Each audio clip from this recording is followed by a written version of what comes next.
TEG, proud sponsors of TEG Cusick Park, serving aviation, biopharmaceuticals and medical industries across the globe. TEG has been to the fore in the fight against COVID-19 with our customers and partners. A local business employing local people. Visit teg.com/careers to learn more. Wishing all our GAA patrons a safe passage through the championship.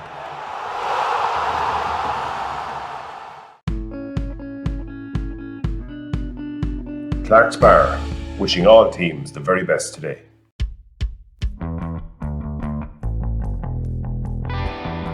Rytec, proud sponsor of the Westmeath Intermediate Football Championship. Cusick Park pitch is 145 metres long. Imagine 3 of these bridge beams would make up the length of the pitch. Now transport 30 of them from Harney to Kildare. A challenge overcome by a great team with the support of a great community. My name is Pat Barrett, Project Manager, Shamer to Precast.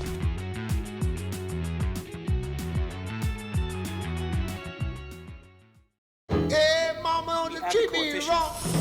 Come and love you, daddy, all night long. And you? What do you do? It's a bit complicated to explain. Hey, hey. You know, I still didn't get exactly what your job is. That is what I do. New Renault Arcana E-Tech Hybrid. Winner, Irish Medium Crossover SUV in the 2022 Car of the Year Awards. Good afternoon, viewers, and welcome to TG Cusick Park for this, the second semi-final of the Rytec Intermediate Football Championship for 2022 between St Mary's Rochfortbridge and Tubberclair. I'm joined on co-commentary here this afternoon by Paul O'Donovan, and just before we discuss this or yesterday's game, we're just going to go quickly through the teams for today's game, starting first of all with the St Mary's Rochfortbridge team. And for viewers at home, both teams will be lining out as on your screens. And St Mary's line out as follows. In goals, number 1 is Owen Gorman. The full-back line, Brendan Brady wears 2, Aidan Robinson the full-back, the 3, and Enda Cully at 4. In the half-back line, Dan O'Sullivan's at 5, Jake Byrne at 6, and Ken Ricino at 7. Middle of the field for St Mary's Rochfortbridge, Eddie Alford at 8, and Sean Lester at 9. In the half-hour line, Niall Cully is at 10, Jordan and Jani at centre-half forward in 11, and Peter Lawler is at 12.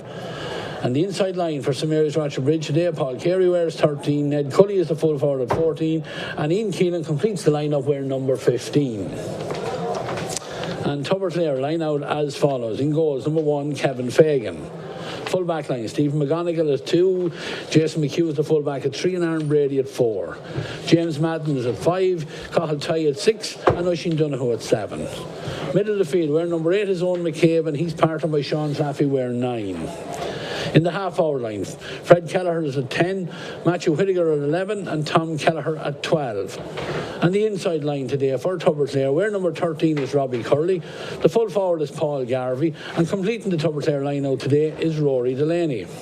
Referee for today's game, all the way from the Ballincarry Club, is Shane Maher. I'm joined here by Paul O'Donovan, and I'm going to be leaving commentary because Paul Doolan is going to take over for the game. But just before, Paul, we'll get your opinion on what you expect in this game today. Yeah, certainly looking forward to this match. It should be a right good game of football. Two very open attacking teams, Tubberclair and St Mary's Rochfortbridge. Of course, St Mary's topped their group. And Section A with a 100% record, 5 games, 10 points. And Tubberclair top Section B with a 100% record as well, 5 games and 10 points. And then, of course, Tubberclair had to go into the quarter-final match against Castledaly. It was a tough game. Some people fancied Castledaly to come through, but Tubberclair way better on the day, far better side, and won that quarter-final, 112 to 7 points. Of course, St Mary's Rochfortbridge went straight into the semi-final, and that's where they meet here today. Of course, the winners will go through to the final and meet Shandona after the great game we had yesterday. I suppose the great extra time, and Milltown just missing out yesterday. A free late in the game, 30 metres out. Ben McGowan had struck the post and went wide. and you know, if it had gone over, we're in for a penalty shootout, but Shandona held on. Great win for Shandona. They're in the final. They're now looking forward to today's game and to see who they play. And I suppose looking out on the pitch, both teams getting ready for the game now. And St Mary's have changed from their regular colours of green jerseys. They're wearing a white. There's a clash of colours, so they're wearing a white strip today. And Tubberclair normally green and yellow, more like the Kerry jersey, but today they're wearing a navy top with plenty of yellow in it and green shorts. And Paul, you're settled in now for commentary in the big game here today. I suppose you're looking forward to the big game here today. And yeah, look, it's delayed at a ladies' match, Paul. Unfortunately, my thanks to Ray for holding the fort there for a couple of minutes while we came in. But I'm really looking forward to this. I think this could be a cracker of a game. We've seen both of these teams earlier on in the championship, Paul, and we both fancied both of them at different times in the championship. Tubberclair were extremely impressive here in the quarter final. Rochfortbridge, of course, straight to a semi-final. There's no denying. I said from the start, from the off of the intermediate championship this year, I did fancy Rochfortbridge, but for a 10-minute aberration last year, I think they might have won that intermediate championship. But look, games are there to be won, and I think this is all the hallmarks of a really, really good game. Two very, very good sides. I'm really impressed with some of the Rochfortbridge lads, particularly they played well on the hard ground. Jordan Ajani, of course, has been excellent for them so far. Enda Cully, I think, an unsung hero for them at cornerback. He has been absolutely tremendous. Eddie Alford, I see Requeno is in today. He didn't play the last day against Shandona. He might be a little bit missed, but at the same time, it just goes to show you the depth of their talent. I'm really hot on Sean Lester playing at the centre of the field for Rochfortbridge. I think he's a really, really good player. And of course the Cullies up front and Ian Keelan, I suppose, you know. So a lot of firepower there. On the opposite side, Fred Kelleher for Tubberclair has been one of their go-to men for most of the season, and they have a really strong midfield partnership with Owen McCabe and Sean Claffey. Robbie Curley, probably scorer in chief along with Paul Garvey. So there's plenty of scoring options, Paul, on both sides, and I expect this one to be extremely defensive maybe for the first half, but as the game opens up, I expect this to be a cracking good contest. Yeah, and the last time these sides met, Paul, it was a cracking match too. A draw, 1-10 apiece. That was last year. A right good game. Couldn't be separated. Ian Keelan got a late point. The Bridge thought they'd won the game, but Matthew Whittaker got the equaliser. So that just shows there'll be nothing between the teams then. There was nothing between the teams then, and there'll be very little between them again here today. Yeah, and of course, Paul, we've said this on many occasions. The Intermediate Championship, probably the hardest championship to win in Westmeath, if we're being honest. You know, there's a lot of teams around the same level. It's a very, very competitive competition, and we seen that yesterday. You and I were here for the game yesterday. Ask the Milltown lads how difficult it is to ask them how it is. Yeah, I suppose you know you're a post width away from going to penalties. You know, and look, that game was slow to ignite yesterday, and today might be the same again. I don't expect it to be any different today, if I'm honest. I expect it to be tight. I expect it to be extremely defensive, particularly for the opening half or the opening 25 minutes. I see immediately Jake Byrne has gone to centre of the field, but look at Shane Maher is ready to throw on the ball here. We're ready for commentary. We hope you're all enjoying us here all over the world on AirV TV. You're very welcome here to TEG Cusick Park. We're almost ready for throw in. Don't forget, coming up after us this afternoon, we have the Shane Murtagh Senior Football Championship semi-final between the Downs and Tyrrellspass. But the ball is in and the game is on. Tubberclair go first on the attack, and it's Owen McCabe straight into the forward line. And we're going to get a score after a couple of seconds. That's a nice little turn. Gets it onto the right foot, and that's a beautiful score. Super score from Tom Kelleher there. Dodged his man, Paul, very, very easily. Good work indeed. It was a nice ball in as well. And ball in by Owen McCabe, yeah. Yeah, and he's one for the future, Paul. I think he's a really good player. Of course, Tubberclair are in a minor championship final already. They're in the Division 1 minor final. They'll play St. Lomans in that after defeating Mullingar Shamrocks yesterday. So it could be a really red letter year for the men from Tubberclair. Rochfortbridge, that's a poor pass from Jake Byrne that time, and it's back on the attack again for Tubberclair. Moving the ball swiftly. Rory Delaney looks like he's playing a little bit further out, named at 15, but he's certainly not playing in that position. That looks like a free, and it is a free. Shane Maher, referee. It's going to be a free in for Tubberclair just inside the 45, and Paul, Tubberclair have settled that a little bit better. Yeah, to have early days yet.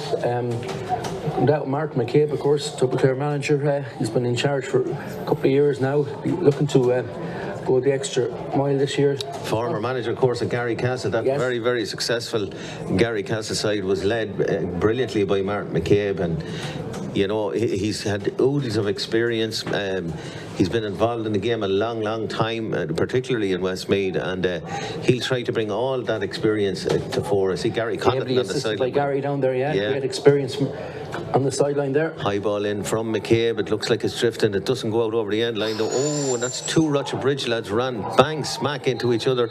I don't think there was anyone else involved. I think that was two of their own lads. It looked like it anyway, Paul. And certainly Peter Lawler, I think, was the one who caught the ball, and one of his teammates collided. Is it the full back? Yeah, it is. Robinson. Yeah, Aidan Robinson. He's come off slightly worse than... He took a hefty blow that time, P. Lawler has also got a knock to the head. He's just coming over to us here. A bit like Granite. Is he cut? Is there a bit of a slight... Yeah. There is a slight facial cut there, I think. Maybe it's just a nose. And good to see Aidan Robinson is up and looks like he's ready to continue. Yeah, and look at...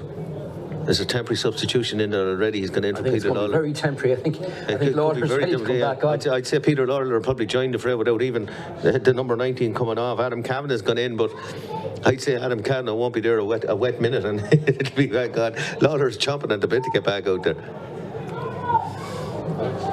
Ball. But Adam Kavanagh is on for the bridge. Ball into the corner, trying to get a hold of it. Eventually it comes back out. Tubberclair with the ball here. That's Matthew Whittaker. Whittaker ships it back out to Kelleher. Kelleher puts it across. Dead straight in front of the goal. Is this the second score of the game? And that's a lovely score. Kelleher to Kelleher. And the two Kellehers have scored the first 2 points of the game. 2-0. 2 points to nil to Tubberclair after just barely 3 minutes, Paul. Yeah, and they've made a far better start. St Mary's were a bit... they were hesitant there in defence with the changes. Adam Kavanagh has come on there to replace Peter Lawler, who's just off for a blood sub at the moment. Yeah, it looks like his nose bleeds, yeah. So, and Tubberclair took full advantage of, their disorganisation in the back, and a good point by Kelleher. Yeah, and Adam Kavanagh he's an equally good player there. He's a really good player as well. Rochfortbridge have quite a strong bench, Paul. We've discussed it on numerous occasions. There's a lot of lads vying for a few positions there, and he'll definitely it won't make any difference to that. It's like for like almost, although I'm sure that Peter Lawler is going to try and get back onto the pitch as quick as possible. A high ball in, good fielding. Yeah. Good fielding that time by Tubberclair. That was dangerous there. It just goes to show you how the game could have turned within a half a minute. That like a throw ball, but it's not given. And Tubberclair come back on the attack, and it's the opposite midfielder now. Sean Claffey gets it through the centre into Fred Kelleher. Kelleher now stops, turns back again, back to Claffey. Whittaker. A lot of intricate play around the centre of the field. Tubberclair building. They're not in any big rush to get it back up the field. Cathal Ty. Again, a lot of playing of the ball out around the edge of the D. They're looking for the opening. They're looking for him to make that run or to make that gap in it. That looks like it's a ball that's gone out over the sideline, but it doesn't. It's held in. Who's going to make this one? It looks like the Tubberclair man is going to make it. Robbie Curley gets it back out, and that really should have been cleared by Rochfortbridge. They had a couple of chances there to get rid of it, and they've swarmed up on it, but that's going to be a free out. Shane Maher has decided that that's over carrying. Peter Lawler looks like he's coming back in. Adam Kavanagh, we did say it wouldn't be a wet minute. It was actually, I think it was 90 seconds, Paul. So yeah, good to see. At least Adam Kavanagh can say he's got a bit of it. It's nice to see Peter Lawler back into it as well. We don't want to see a accidental injury like that having any effect on the game.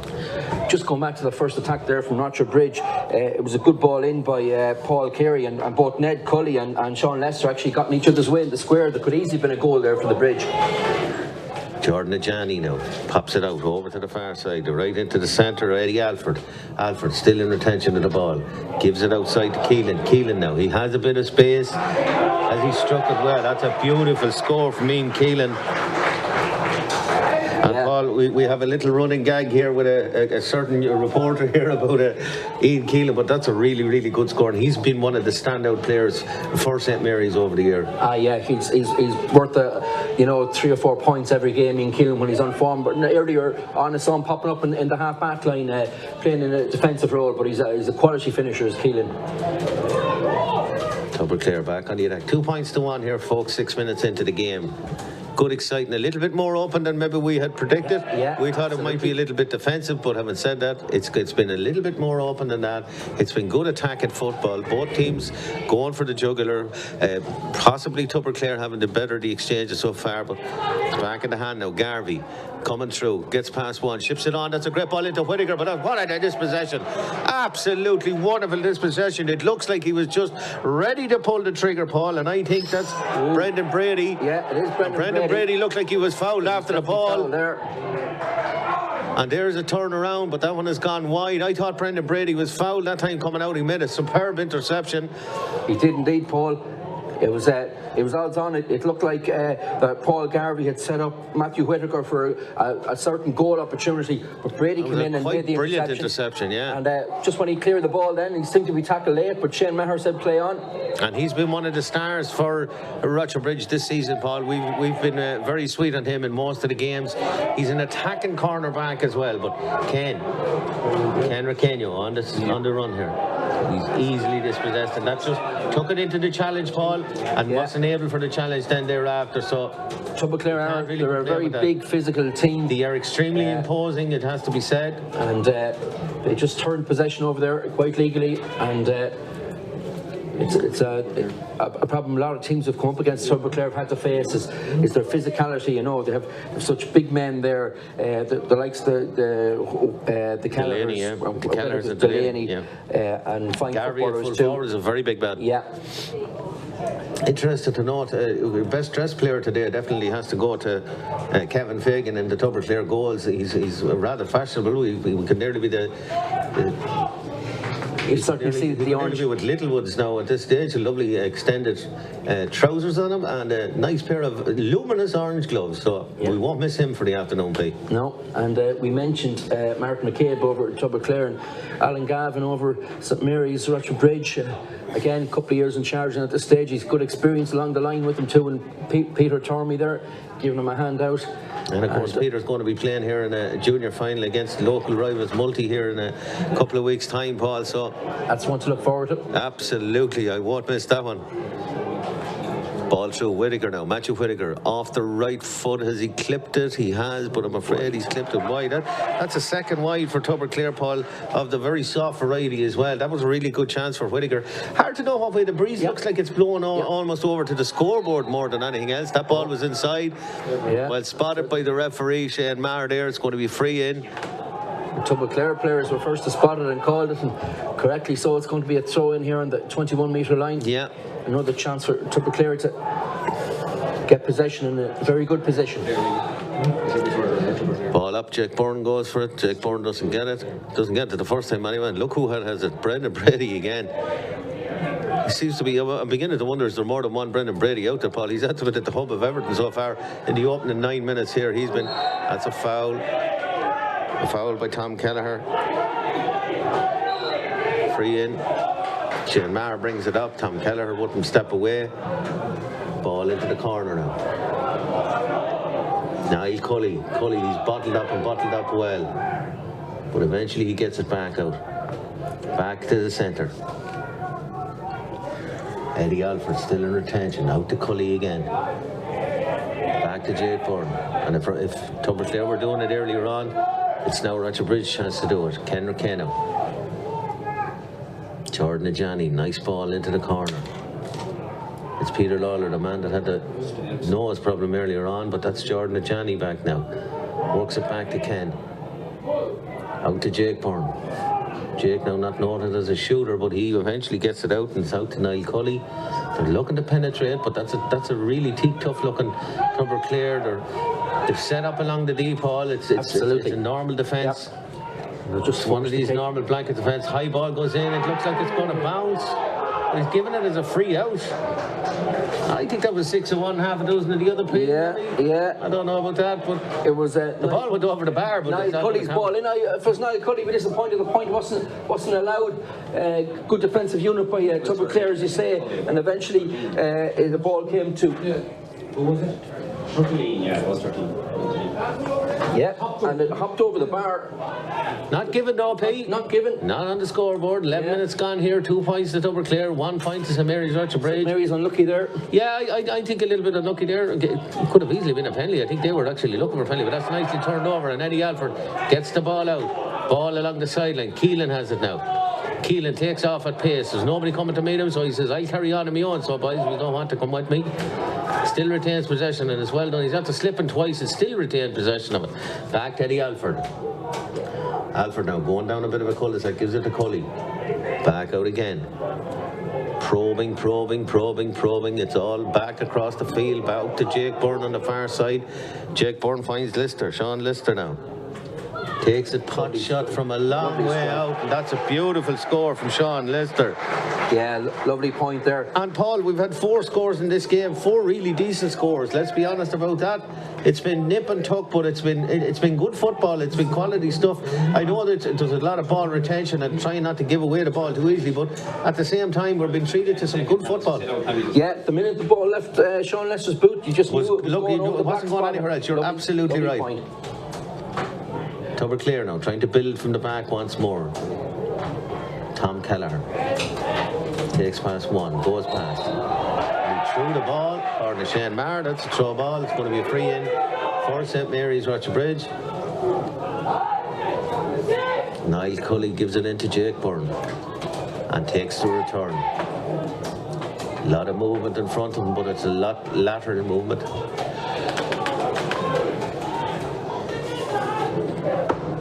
So eventually they have to come back with it now. St Mary's Rochfortbridge. Over to the far side. Paul Carey. Oh, he drops the ball just at the absolutely inopportune moment. Paul Carey had a chance, but he's won a free. He's won a free, Paul. Yeah, and it's wonder. Slightly of the soft variety, is that fair to say? Yeah, well, in fairness, Shane Maher was right up on.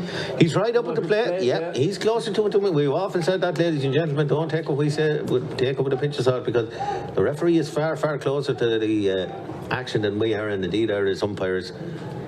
But it looks like they're taking this one off the ground. It looks like Ned Cully is going to take this one. It's Ian Keelan, I believe. Paul. Ian Keelan. Yeah, could be Ian from the. Unusual for him to take it off the ground, Paul. Yeah.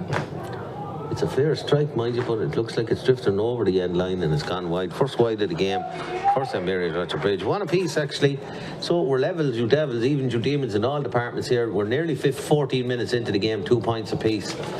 And it's slightly different game to what we were expecting, Paul, if I'm honest with you. It has been a little bit more open. There has been huge defences on it as well, but it has been slightly more open than we expected. Yeah, the wind now, it's clearly behind Rochfortbridge at this stage. It's blown into the apartments end of the ground, and you could see the way Sean Lester's ball went over the bar, that the Bridge have the wind here in this first half. Rory Delaney with the long ball in, but I'm afraid that's only going to go to Ken Rakenna, and he somehow gets handed to Eddie Alford.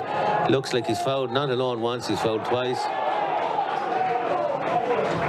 Yeah, and the wind held up that Tubberclair ball into the full forward line as well, so it's clearly playing a big role in this game now. It's getting stronger as the game has gone on. Yeah, and if one goalkeeper, if Kevin Fagan is well bedecked at one end, Owen Gorman is wearing a beautiful luminous green jersey there, of course. Owen would be regarded more as a forward, but he has converted brilliantly as a goalkeeper for Rochfortbridge over the last 12 months and has made a huge difference to them, Paul, indeed. Yeah, he has. Safe pair of hands in the goals. Yeah, and he has that forwards instinct to know where to be and to be in the right place at the right time as well. You know, being a very good forward himself, he knows what the forwards are trying to do as well. Tubberclair back on the attack now again. Ball comes back out. Brendan Brady again. Brendan Brady again. Super work by his. Had a great first 15 minutes here. Been solid throughout and broke up a number of attacks and beat his opponent to that ball there and setting up the Rochfortbridge attack once again.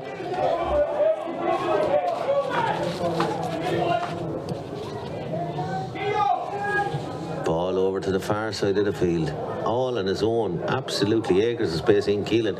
We're in the 15 jersey, but almost playing to the centre of the field. Gets it on to Jordan. Jordan Ajani now, right into the centre to Lister. Lister will have a pop here, Paul. Drives it off the right foot. Oh, and it's off the bar. It's off the upright, actually. And that could have went anywhere, but eventually it's gone out over the end line. It's going to be a 45. And Sean Lister seems to have a shoot on side policy here today, Paul. Every time he gets the ball in the hand, it's look at the post and go for it. Yeah, well, it's all about confidence when you're shooting, and after the first one went over so well, why not have another go from a similar distance? And he was very unlucky. It just drifted a little and just caught the outside the post.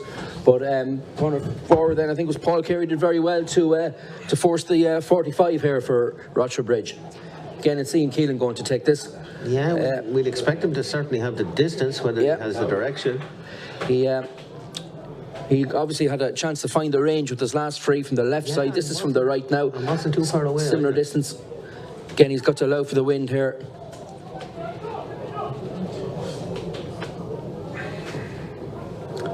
Strikes it. That looks like it's going to drop short and it's going to go wide anyway. Yeah, and he just needed to aim for the far post rather than the near one, and it would have pulled across. But and Paul, it's one thing you always said, coach under 12s, make sure somebody's on the edge of the square, and there didn't seem to be a Rochfort player too close to any of that action there. Yeah, game settling down now. Good opening quarter, and Tubberclair the better the first 10 minutes, and then St Mary's have got on top in the last 5 or 6. It's enjoyable to watch the game. You know, sometimes we get these overly defensive games that are just a nightmare to watch. But that's again Sean Lister, poor kick out from Kevin Fagan, back into it, into Alford. Alford has acres of room here, kicks it off the left foot, and that's a really, really good score. Another really excellent finish. Eddie Alford, 3 points to 2 St Mary's Rochfortbridge here. Almost 18 minutes gone here, Paul. And it's a shoot on side policy. That seems to be what Alan Gavin has said to his men today. Get in front of the goals and have a pop. And it's working so far.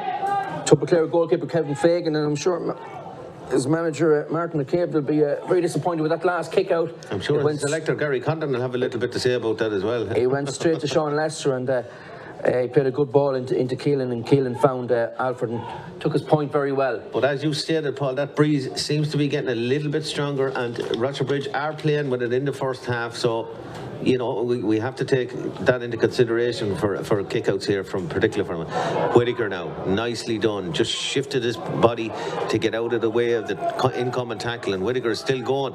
Goes past 2 men. Whittaker, he's bearing down on goal, knocks it across the square. Is it going to be a goal for Tubberclair? Oh, it's off the crossbar. Oh, what a chance. Paul Garvey, it was actually easier to put it under the crossbar, Paul, I think, than over the crossbar that time. Oh, what a great chance. Oh, great move by Whittaker as well. He absolutely sided through that time, laid it on and played for Paul Garvey. And really, Paul, we should have been seeing a green flag for that. Yeah, Whittaker just glided by his opponents there, used great pace. Thought he was going to go for the goal himself, but decided to fist it across. Thought Garvey could have just fisted the ball into the net when it came across. I'm with you on that one. Take it inside. And after that great attack, he went for power rather than accuracy and blasted the ball. It wasn't far out, but just cannoned off the crossbar. And you know, I'm sure we'll be talking about that, Paul, come the end of the game if this is a close finish. Ball going down. It's going to be a free to St Mary's Rochfortbridge.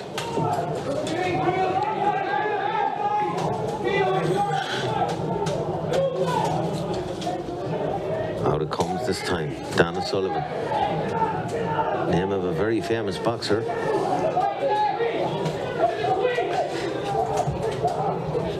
Jordan Ajani, high ball in, they're looking for that forward line, knocks it in, comes eventually to Niall Cully. Niall trying to get around, bounces it twice, well spotted by referee Shane Maher. Absolutely. We've seen it here, Paul, and no question about that. He was a little bit in 2 minds that time. He thought he seen a man going through, and in actual fact, he was just getting ready to pull the trigger too and take a point.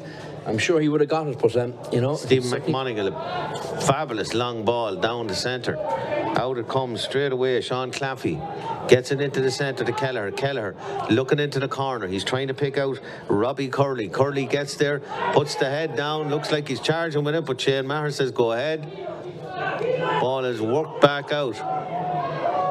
Out to Whittaker again. He is causing severe trouble here for St Mary's Rochfortbridge. Gets it onto the left foot. Is this going to curl it? Yes, it is. And Matthew Whittaker If Rochfortbridge are going to win this game, they're going to have to put a curb on him, Paul. And there we saw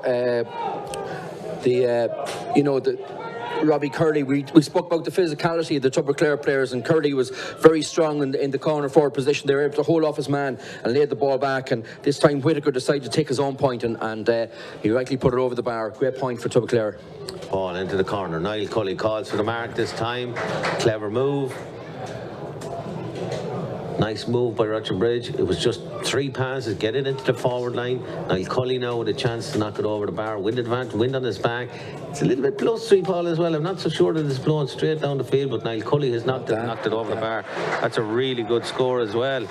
Yeah, difficult one from the left, but he judged it perfectly, and good mark, a nice ball into him, and that's the delivery, the service into the forwards has to be good, and they'll get their scores if it's good. That's one of the benefits of the mark as well, Paul. If you've got a good forward that can grab onto that and can kick the ball over the bar, it's definitely an addition to our game, I think. Yeah. Out over to the far side, Jake Byrne goes after it, but he's beaten to it easily by Owen McCabe. McCabe now, long ball in, but I'm afraid Owen McCabe has kicked it to absolutely nobody. There wasn't a Tubberclair man within 15 to 20 yards of that ball. Eddie Alford now gives it on to Leicester. Back into the centre, Jake Byrne with ball in hand. Out to Ajani. Ajani, long ball in, is going to make it? That's a poor ball in from Jordan Ajani. Yeah. That's drifted the whole way down along the sideline. I think it's actually gone wide. Yeah, correct. Yeah, what's colloquially known, what do we know them colloquially known here, Paul, as a Moon River, because it's wider than a mile. Yeah, Jordan likes to foot kick the pass rather than hand pass it, and work by Ken Ricano there. Spotted the ball. That's a high challenge. High challenge that time. Yeah. Tom Kelleher, guilty of that one. Ball looking for Niall Cully. Finds Niall Cully. Cully gets it onto the right. Turns, pivots, pops, scores. Indeed, it was Ned Cully. I beg your pardon. Ned Cully got that one. And again, all about the ball into the forwards, and it was Eddie Alford that time. He was fouled, took the free quickly, and great point. Great interception by Ken Ricano that time. He's seen the play coming, and he came from 5 yards behind his man to get ahead of his man, and it popped over, set up a really good score. Ball out from Kevin Fagan. That's going out here. That's nearly up beside us, Paul. It's that far out over the sideline, and Kevin Fagan is struggling against the breeze from his kickouts, Paul. Yeah, and the Bridge pushing on now. If they were to get the next score, open up a little gap. Next score is crucial now. Yeah, 5-3. 5 points to St Mary's, 3 points to Tubberclair. 23 minutes gone here. I think it's been an extremely enjoyable first half. Stephen McMonigal now back across the goals to Fagan. Centre back that time. Carl Ty gets it back up the field. Ball into the centre. It's Rory Delaney, named at 15, but he's a long way out from goals. But here, coming through the centre, it's Matthew Whittaker. If Tubberclair have had a start, he's opening. Ball dropped in start. Oh, what a catch by Gorman. Gorman gets up over 2 players there, Paul, and that looked extremely dangerous on one side, but he just plucks it out of the sky. Yeah, we said earlier about a safe pair of hands and goals and how valuable it is, and Owen Gorman did very well there. That's a great boost to his defence in there. Sean Lester now retains ball, gets it out over to the far side.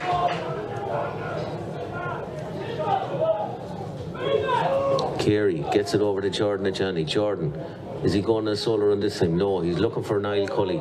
Cully picks it up. Lovely pickup, just so simple and so makes it look so easy, which is a very, very difficult task. Running at pace to get the ball out under your feet. Carey now, he's named at 13, Paul, but he's playing a very, very reserved role. He's on as a Dean Keelan, who he just gave the ball to. Yeah, they seem to be trying to build through the centre. Lister gets it back. Carey gets it into the corner, into Ken Ricano. Ken, is he going to have a pop here? He's off the right boot, and that's a really good score off the outside of the boot. And Paul, a player we've admired for many, many a day, has been plagued by injury this year. We've only seen him on a couple of occasions this year, but he's back for the semi-final, and he stamped his mark on that. That's 6-3. We're double score, 6-3 to St Mary's Rochfortbridge. 25 minutes into this game here, Paul. Yeah, as you said, Ken Ricano not known for getting scores, but he took that very well. Bridge are actually looking for a foul inside. I think Ned Cully claimed he was fouled off the ball. Ricano played on, and its space opened up, and he took his point very well. Great catch at the centre of the field there by Rory Delaney. He's actually almost playing as a midfielder. Fred Kelleher now. Looks like he's bottled up, but he somehow gives it back to Delaney. Nice turn this time. Great work this time. It's Paul Garvey bearing down on goal, and Paul Garvey pops it over the bar. But Paul, there was a chance there. There was a chance for one to hit the onion sack. Yeah, and Garvey had the chance earlier to get the goal, and he blasted it high and went over the bar. But that time, again, another opportunity for a goal. He decided to just take his point. I think Paulie's happy enough with that. Cut the deficit back to 2 points now. Yeah, and I suppose it's all about keeping the scoreboard ticking over. If he'd have missed the second one, it might have been a little bit detrimental to us for the game. Rochfortbridge coming on the attack again. They have a man loose here. It's Niall Cully. Cully now on the left. Gets it back to Byrne. Jake Byrne. Peter Lorla gives it back to Paul Carey. Carey, as I said, playing in a retreating role, and he's dispossessed, but that's great work. That's a very high challenge. That's a very high challenge, Paul. And Tubberclair complaining about it, but I think that was very high. Yeah, Peter Lorla's playing that Warriors today so far. Ball into Leicester. Leicester seems to be drifting forward. Chance now for Keelan. Keelan, no, he puts it wide. That's a poor wide for me and Keelan. Now, you probably had a better chance to even keep going with the ball that time.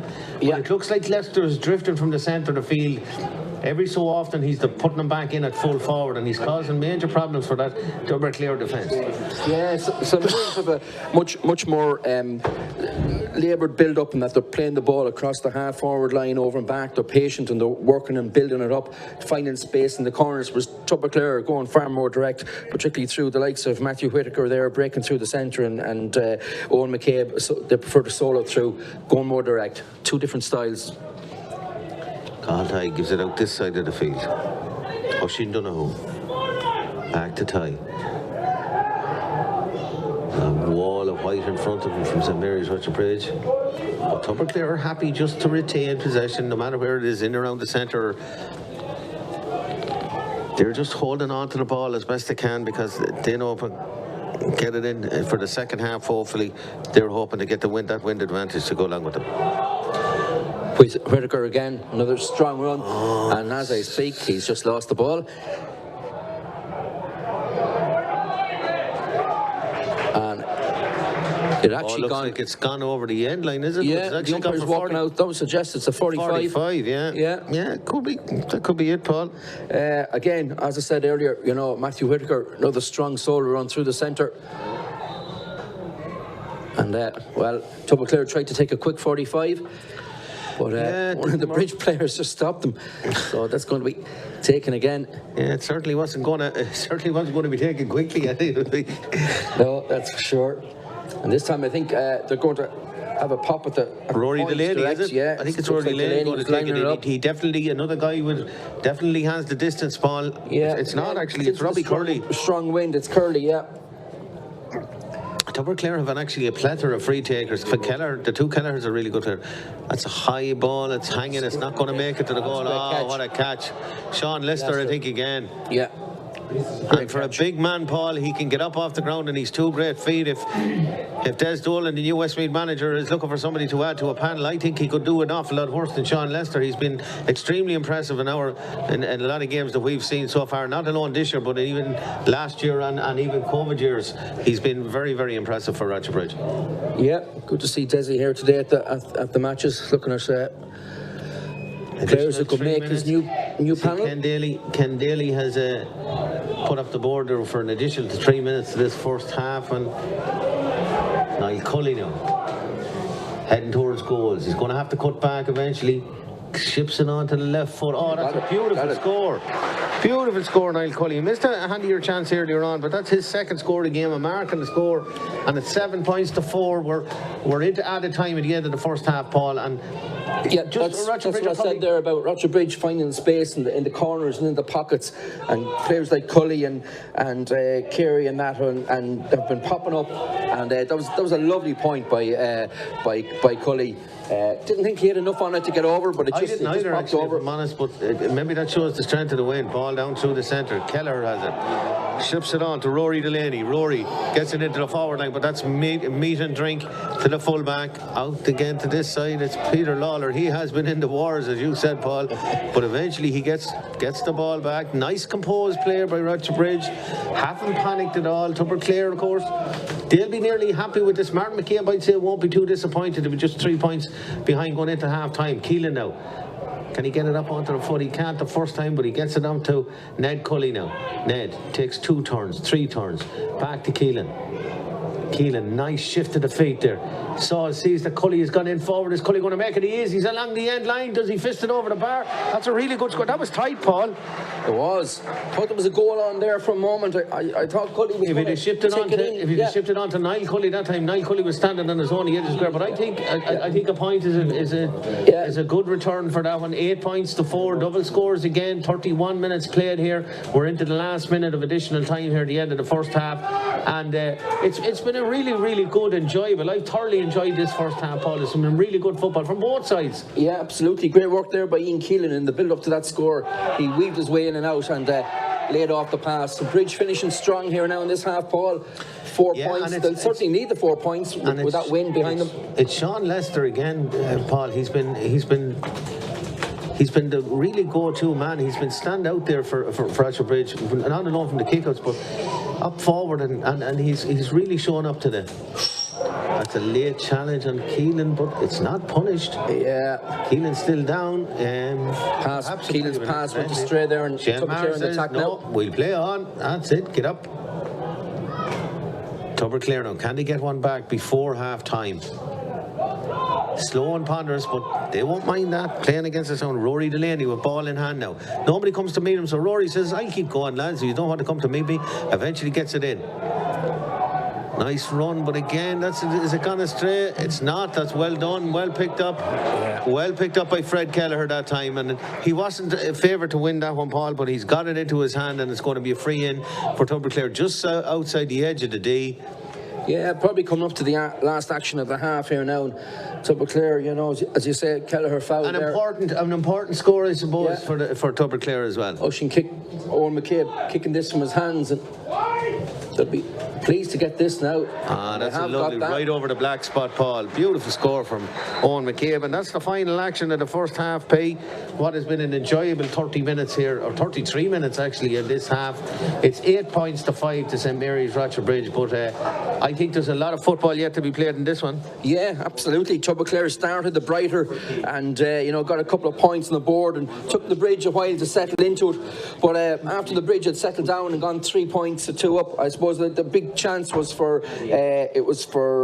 Tubberclair's Paul Garvey when he had that chance of a goal and it hit the crossbar. And after that then the Bridge got back on top. They went 2 points up, and there were 2 points up at 6-4 and stretched that out to 8-4 at the end, and they're good value for that win for the lead they have at the moment. And it should be a great second half now coming in. Everything to play for. The Bridge had that breeze behind them in the first half, and Tubberclair, Martin McCabe will be quite happy going in at half time that they're only 3 points down, everything to play for, and I suppose the Bridge really should be further ahead at half time. Possibly so, but Tubberclair have defended really, really well, and as you said, Paul, they have had that goal opportunity which could have made a big difference for them. But to look at, if ifs and ands were pots and pans, there'd be no need for anyone else, It's 3 points of a lead to St Mary's Rochfortbridge at half-time, 8 points to 5. It's been a thoroughly enjoyable first half here. I hope you're enjoying it as much on Airview TV as we're enjoying it here in the crowd. But for the moment, we're going to take a little break here. So we'll be back with you again for the second half here of the Rytech Intermediate Championship match here between St Mary's Rochfortbridge and Tubberclair. So do stay with us.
TEG, proud sponsors of TEG Cusick Park, serving aviation, biopharmaceuticals and medical industries across the globe. TEG has been to the fore in the fight against COVID-19 with our customers and partners. A local business employing local people. Visit teg.com/careers to learn more. Wishing all our GAA patrons a safe passage through the championship.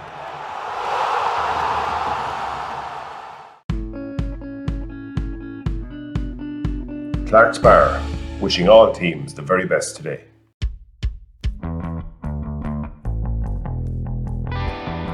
Rytech, proud sponsor of the Westmeath Intermediate Football Championship. Cusick Park pitch is 145 metres long. Imagine 3 of these bridge beams would make up the length of the pitch. Now transport 30 of them from Harney to Kildare. A challenge overcome by a great team with the support of a great community. My name is Pat Barrett, Project Manager, Shamer to Precast.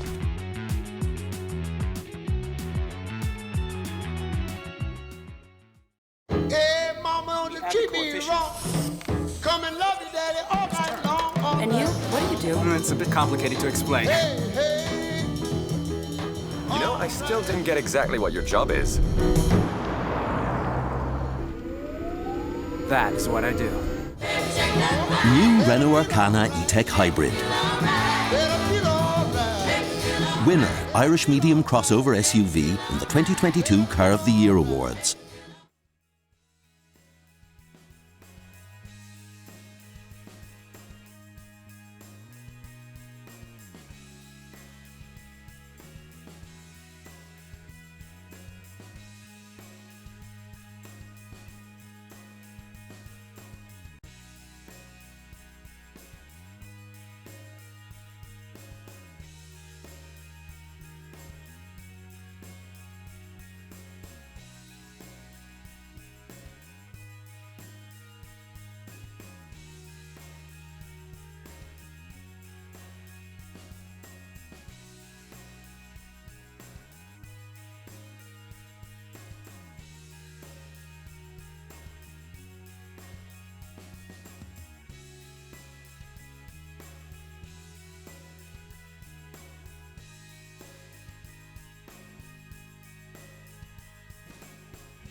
Yeah, we're back here in TEG Cusick Park for this afternoon's Rytech Intermediate semi-final between St Mary's, Rochfortbridge and Tubberclair, and I'm joined by Kieran Galvin. And Kieran, thoroughly entertaining first half of football, is that fair to say? Absolutely, Paul. A very good game.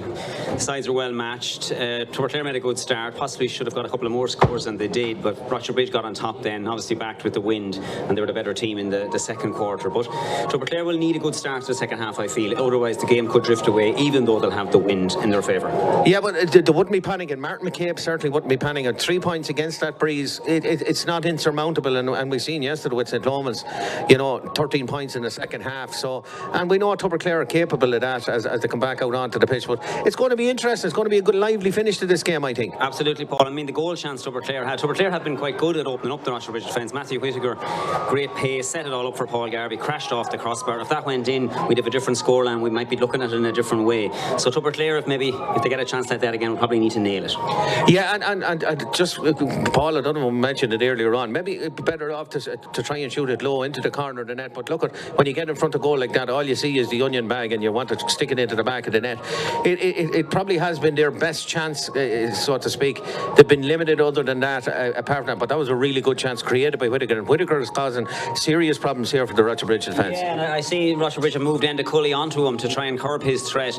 But the Rochfortbridge forwards getting into it as well. As you mentioned in commentary, Sean Lester, very influential in midfield, kicked a great point. So Tubberclair need to impose themselves there. Tubberclair is a very young team, and they've done well at underage in recent times. Rochfortbridge certainly with bigger amount of experience in their ranks. That might be a telling factor. But Tubberclair, they're here and they'd like to go a step further. Yeah, and I suppose after missing out so heartbreakingly last year on a playoff place, it's something that they want to go, and no better men to bring them there than Gary Connaughton. I see him on the sideline, Martin McCabe. Two very, very experienced men, and they'll be all out to make sure that they make a final this year after what was a very disappointing finish to their season last season. Yeah, very unlucky not to make it through on 7 points. I think Gary Connaughton might be filling in for Martin. Martin might be under suspension after picking up a sending off in the quarter-final match, but I'm sure Martin's words were being transmitted through to the team during the week. But the start of the second half now is crucial, and I think if we get more of the same, we'll be in for an enjoyable second half, Paul. Many thanks, Kieran Galvin. We're back in normal. We're almost ready to throw in for the second half here. Shane Maher is out in the centre of the field. He's ready to throw on the ball here for what promises to be a tight, close affair, I think, Paul. I'm joined back again by Paul O'Donovan, and the ball is in. The game is on for the second half, and it's Tubberclair to get the first one. Owen McCabe, long ball in, lovely ball in, right in front of the D. Trying to get the shooter on the front. It's Matthew Whittaker. Matthew Whittaker has popped, and he popped it over the bar. Lovely score from Matthew Whittaker, and Rochfortbridge are only up to 15 now because Jordan Johnny's only after coming out of the dressing room. Yeah, very strange. Yeah, referee didn't spot that, but Rochfortbridge only had 14 players in the pitch when he threw the ball in. Jordan Johnny late coming out, and Tubberclair took advantage. Score. He's trying to look for a 2 in a row here. He kicks it off the left foot, but this one, I'm afraid, has gone poorly wide. It's only the second wide, funnily enough, the Tubberclair have hit, Paul. But a lively start for the Tubberclair men. They have come out all guns blazing for this second half. Be interested to see what sort of tactic Owen Gorman uses for his kickouts. Plays it long, low. Nice ball out there that time. Eddie Alford has it, gives it into Ken Ricano. Into a Johnny. Johnny has been a little bit on the peripheral of the game so far, but we know what he's capable, Paul, and if he gets enough ball, he will punish accordingly. Yeah, fine athlete. Great work by the defence there. Who's going to get their hands on it? Eventually comes out to Owen McCabe, and Owen McCabe is fouled. It's turned over. Delaney now into the corner looking for... That's a good catch that time. Robbie Curley kicks it off the left foot, and Robbie Curley has put over a beauty. And all of a sudden, Paul, this game has turned 360. There's only a kick of a ball between them now. St Mary's Rochfortbridge 8, Tubberclair 7. That's 2 points in the space of a minute and a half here, and with game on. Yeah, Tubberclair has certainly started the second half with a pep in the step there. They've upped the ante, and Sean Claffey, a great ball that time into Robbie Curley for the point, and there's another one. There's the equaliser. The equaliser there, I think it was Tom Kelleher kicked that one. Kick out went straight to Kelleher. He just had one look at the post, and we're level here in TEG Cusick Park. It's all square in TEG Cusick Park. 8 points apiece. Much like yesterday's game, Paul, fluctuations are Going end-to-end stuff here. Looks like a one-handed pass on him. Yeah, Away with it. it was a foul pass there. But giving it, yeah. I thought it was anyway. Yeah. Definitely, he hadn't got the other hand on the ball. It's noticeable, Paul, that Tubberclair have really pushed up at the start of the second half and the kickouts. They're not allowing any Rochfortbridge player to get free. Owen Gorman's had to deliver it longer than he'd wish, and that's where Tubberclair have benefited. And if anything, that breeze has actually probably increased a small bit, Paul. If we're being totally honest here, it looks to have got that little bit stronger, but it's still great conditions for a game, and we're being treated to a really good game here, as we expected. Paul Carey now with ball in hand, gives it to Johnny. Johnny goes past one, tries to go past two, still retains possession though. Does well to hold on to the ball, but can't hold on to it any further, and it's intercepted. It's intercepted this time. Aaron Brady ships it on to his midfield man, down into the corner. Paul Garvey ships past one, looks around, takes his time. McCabe on the ball, looking for the corner. Looks like it's gone too far though. Yes, it is. It's gone way wide out on the right hand side, and another wide for Tubberclair. They're beginning to stack a few up now as well. Yeah, there's a few lads getting to know each other a little better off the ball here. And lovely ball out from Owen Gorman. That last ball was a 45. He wanted a 45 from that last ball, but the officials didn't give it. And the Cully now gets the ball into the corner. Into Niall Cully, into a Johnny now looks around, sees a man there. Nice play by Rochfortbridge, but there's a phalanx of players in navy black jerseys here, directly in front of it. Niall Cully, patient from Rochfortbridge. They're going to have to be patient. Leicester takes it on, goes past one, goes past two. He's still going. Sean Leicester bearing down on goal, gets a fist to it, but I'm afraid he's fisted it wide, and that was a good chance, Paul. He broke the line, got through. As he's been doing for most of the game here. It's still 8 points apiece. We're 4 minutes into the second half. Yeah, be disappointed as effort went wide. We don't see enough of that really from Sean Lester. You know, he's great ability there to break forward and break through the line, but that one was wide. Kevin Fagan gets the ball out. Nice ball out to Tom Kelleher. Actually, it's Fred Kelleher. Tubberclair building again into the centre back, wing back. That's James Madden. Gives it on to a centre back corner. That's Cathal Tighe. Cathal Tighe is after going 30-40 yards with the ball down the field. Gives it out to McCabe. McCabe drops it, but I'm afraid that one is going wide, rather tamely wide as well. And Paul, if we talked about some wides from Rochfortbridge in the first half, we've had equally as many wides. There's only one wide between them. There's no score between them because it's level. It's 8 points apiece. It's been really entertaining stuff, in my opinion. It's been tight, but it's, you know, sometimes games don't have to have a mountain of scores to be an entertaining sort of a game. Rochfortbridge now back on the attack. Lister takes it in the centre, gets a very heavy challenge after the ball. Play goes on. Referee Shane Maher allows play goes on. I think that one is going wide. Is he going to go back for the free? I think he is. Yeah. I'm not quite sure who was involved in that one, but it definitely looked into the back, and it's the man on the ground. Shane Maher has actually gone over. It's Sean Lester from the Bridge who was on the receiving end of the late tackle. It'll be interesting to see. He has a book out, so I think he's waiting for the Tubberclair man to get up off the ground before he's not going to give him a Christmas card now or a happy birthday or anything like that. I think it's going to be of the coloured variety, Paul. Both players receiving treatment, and Sean Lester's got up. He's okay. Yeah, he's not a man I'd like to run into, Sean Lester, I have to be honest. I think there's brick walls I'd rather have a go at now than running into Sean Lester. He's a big strapping young man. It's the centre back, actually. Yeah, it's Cathal Tighe. Seems to have come off worst out of the challenge. Cathal Tighe receiving treatment here, and I think he's going to get more than a little bit of treatment because Shane Maher's reaching to the poker. You get no sympathy anyway. No, he gets that's a yellow card. You can stay down all you like, Cathal, but you're still getting a yellow card when you get up. Chance now for Rochfortbridge. It's a long way out. It's against the breeze. We'll see how big that breeze is. If they decide to go short, goes into Ned Cully. Ned now on the right. He's a corner distance out, but I'm afraid he's pulled that one across the goals. 6 wide of the game for St Mary's Rochfortbridge, and they're beginning to struggle a small bit with that breeze, into that breeze, Paul, and it's very telling so far. Tubberclair have certainly started the second half here. The first 3 scores of the second half, all from the Tubberclair men. Ball down the centre, 3 or 4 men go for it. Eventually it comes back. to the Tubberclair man. Cahill Ty just almost immediately after getting his yellow card out to Whittaker. Whittaker, he has been the go-to man for Tubberclair so far in this game. Now, Enda Cully has fouled him, and it's going to be a free in. Whittaker has gone down. Yeah, Whittaker's caused Rochfortbridge so many problems here today. You know, those strong solo runs through the heart of the defence, and that's another one there. And it's something players don't like. They don't like you running at the ball at times, you know what I mean? And particularly... And he's great control of the ball too. Yes, absolutely. And he can drift by players. And as I speak, there's a yellow card. Paul Carey, I think, he got the yellow card that time for absolutely nonsensical chat back to Shane Maher. And Shane Maher won't stand for any of that nonsense, Paul. And absolutely right, in my opinion. Referees have to stand up, and if there's anything like that, you know, get a grip on the game, get a grip of it early, and make sure that you're looking after it. Looks like his substitution coming in here for...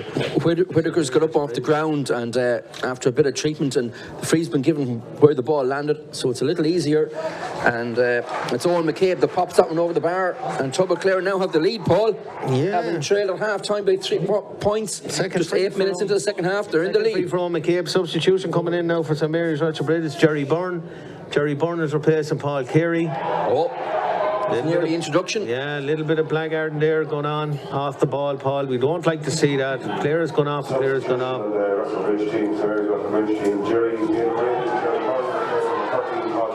Tubberclair now. They'll come on the attack again. It's been all go for them so far.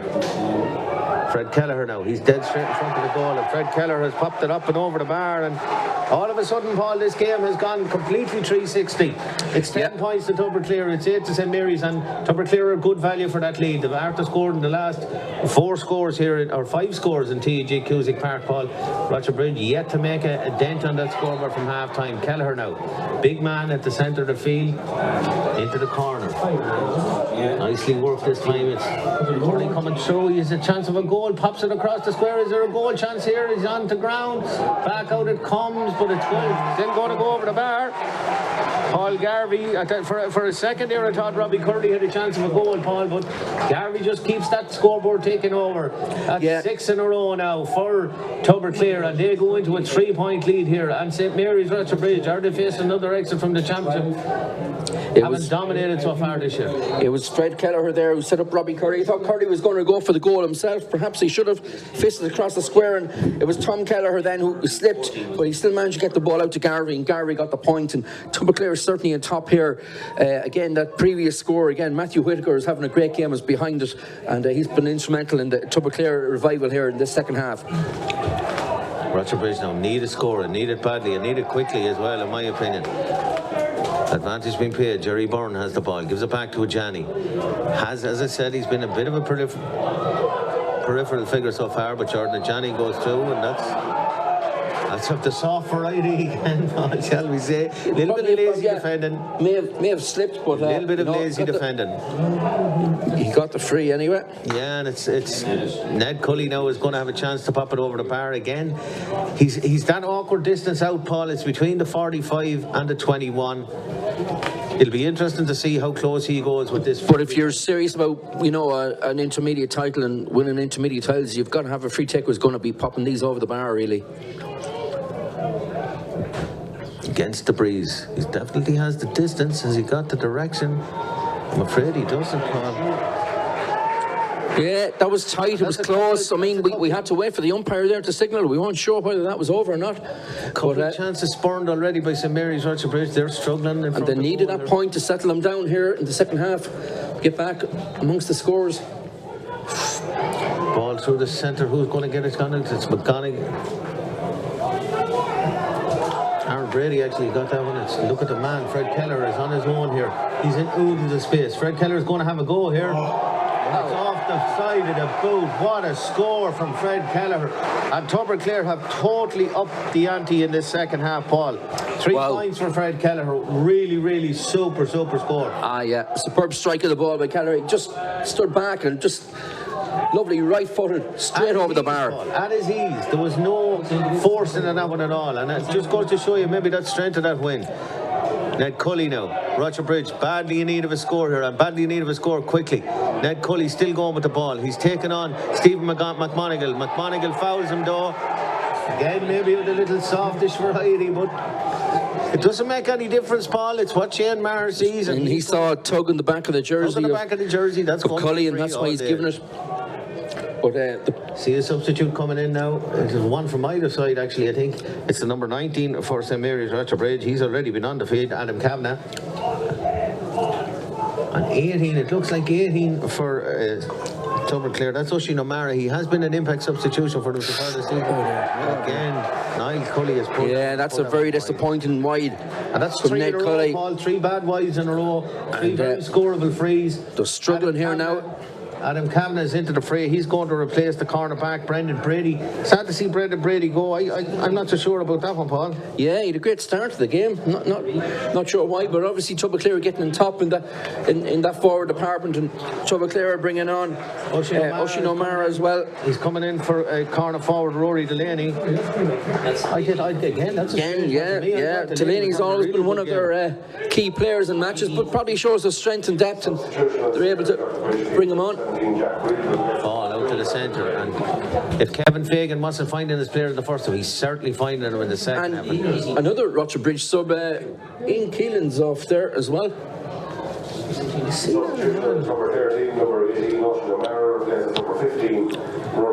And it looks like Jack Reid seems to be on there for Rochfortbridge for Ian Keelan. That's 3 surprising subs in the space of a minute. Surprising one substitution, Paul, I have to say. Yeah, it's Jack Reid. I don't see the methodology behind that one, Paul. I don't like to criticise the manager, but I thought Keelan was one of the shining lights for Rochfortbridge, particularly in that first half. Just maybe not doing enough work on it, but he's been called ashore very early, and it's all drifting towards Tubberclair. St Mary's Rochfortbridge are facing another exit at knockout stage. That looks good. The umpires are debating. They're not sure. They're not sure. Red is wide. Owen McCabe is adamant that went over the bar. Paul McCaughey is the light far on the far side, and Paul McCaughey is waved wide as well. And that's enough. So 3-4 pairs of eyes looking at it that time, and they all said that's gone wide. Jack Reid now, trying to maybe add a little bit of pace. But Reid, of course, has huge amount of pace. Maybe that's what they're trying to do, to cut through this Tubberclair defence. That's a very high challenge again. Niall Cully was almost beheaded there. Out it comes. Jerry Byrne looks around, can't see it in front of him. Only a wall of navy or black or whatever colour the Tubberclair are wearing. Again, it's getting to that part of the pitch, and then it's just turnover. Nice work that time. Well done by Peter Lawler. Ken Ricano, he's been on the periphery of the game for the second half. Indeed, as many of the Rochfortbridge players have. I mean, no score in the second half. They need a score, Paul. They need it quick, in my opinion. They're probably going to need a goal. Ball in, it goes into Leicester. Leicester's dead straight in front of the goal. That's a block. Great block that time. I think it was Steve McMonigal actually got his block on that time. Leicester looked, for all intents and purposes, that was going into the back of the net, Paul. But that's a super block, in my opinion. Steve McGonigal got his body in front of it, made sure. I don't think Fagan had got that one. I think it was the cornerback made the block that time, but that could be a game changer as well, Paul. That would have brought St Mary's Rochfortbridge right back into this game. But absolutely. Again, the Rochfortbridge seemed to run out of ideas, and it was just an aimless ball by Eddie Alford. I think it was an effort for a point that dropped short. Everybody seemed to stop then when Sean Lester had the ball, and but a great block, as you say, and it looked like McGonigal who got the block.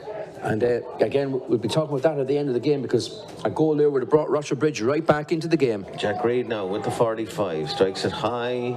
It's wide. Strikes it wide. Again, Paul.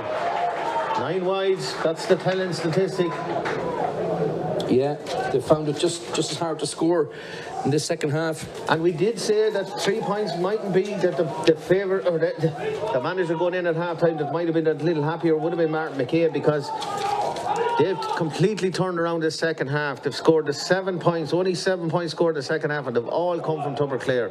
12 points to 8. We're into the last quarter of the game. 46.5 minutes played here. And Rochfortbridge, St Mary's, they really need a score. They need it quick. They need a fillip. They need something to get them back into the game, because Tubberclair have dominated this second half so far. Tom Kelleher skips by 1, skips by 2, no hand laid on him. Tom Kelleher finds a man out the far side of Hutchin O'Mara. It's a substitute that's come in, and we know he can kick them. That's a really super score. And Paul, we haven't been treated to too many scores, but we've been treated to some brilliant ones. Yeah, and as you say, Paul, there in your commentary, just it was Tom Kelleher. He just skipped by players, and he got by, far too easy through a Rochfortbridge defence. They were very lightweight back there, didn't get the challenges in, and a great kick then by Hutchin O'Mara. Tubberclair certainly using the wind to their advantage. The ball's flying over in the second half for them. It's over 18-20 minutes now since Rochfortbridge have scored. Paul into the corner. Ned Cully now. They're trying to get back on the scoreboard. They need a score, Paul. They need something. They need a spark. They haven't got it yet. Jordan Ajani gives a ball into Ned Cully. Ned Cully is surrounded by players. Maybe a soft free given away at that time by Owen McCabe. You'd expect Rochfortbridge to score this now. At this time, it's Niall Cully coming up, stepping up to take it. The last 4 frees they've taken as well, Paul. And there's been different free takers too, and even taken off some of their free takers. But Cully will have to get this if the Bridge are getting back into this game. Tubberclair have scored the last 8 points in this game unanswered. And he's got that one. Yeah, Niall Cully. And never was a score more badly needed, Paul. His third of the game, but they're going to need more than that. I think they're going to have to rattle the Union bag, Paul, if they're going to get back into this game. And that's why 9 points to St Mary's Rochfortbridge. It's 13. That's a 4-point lead to Tubberclair. 18 and a half minutes gone in the second half. Ball down. That's super work. Great work that time, James Madden.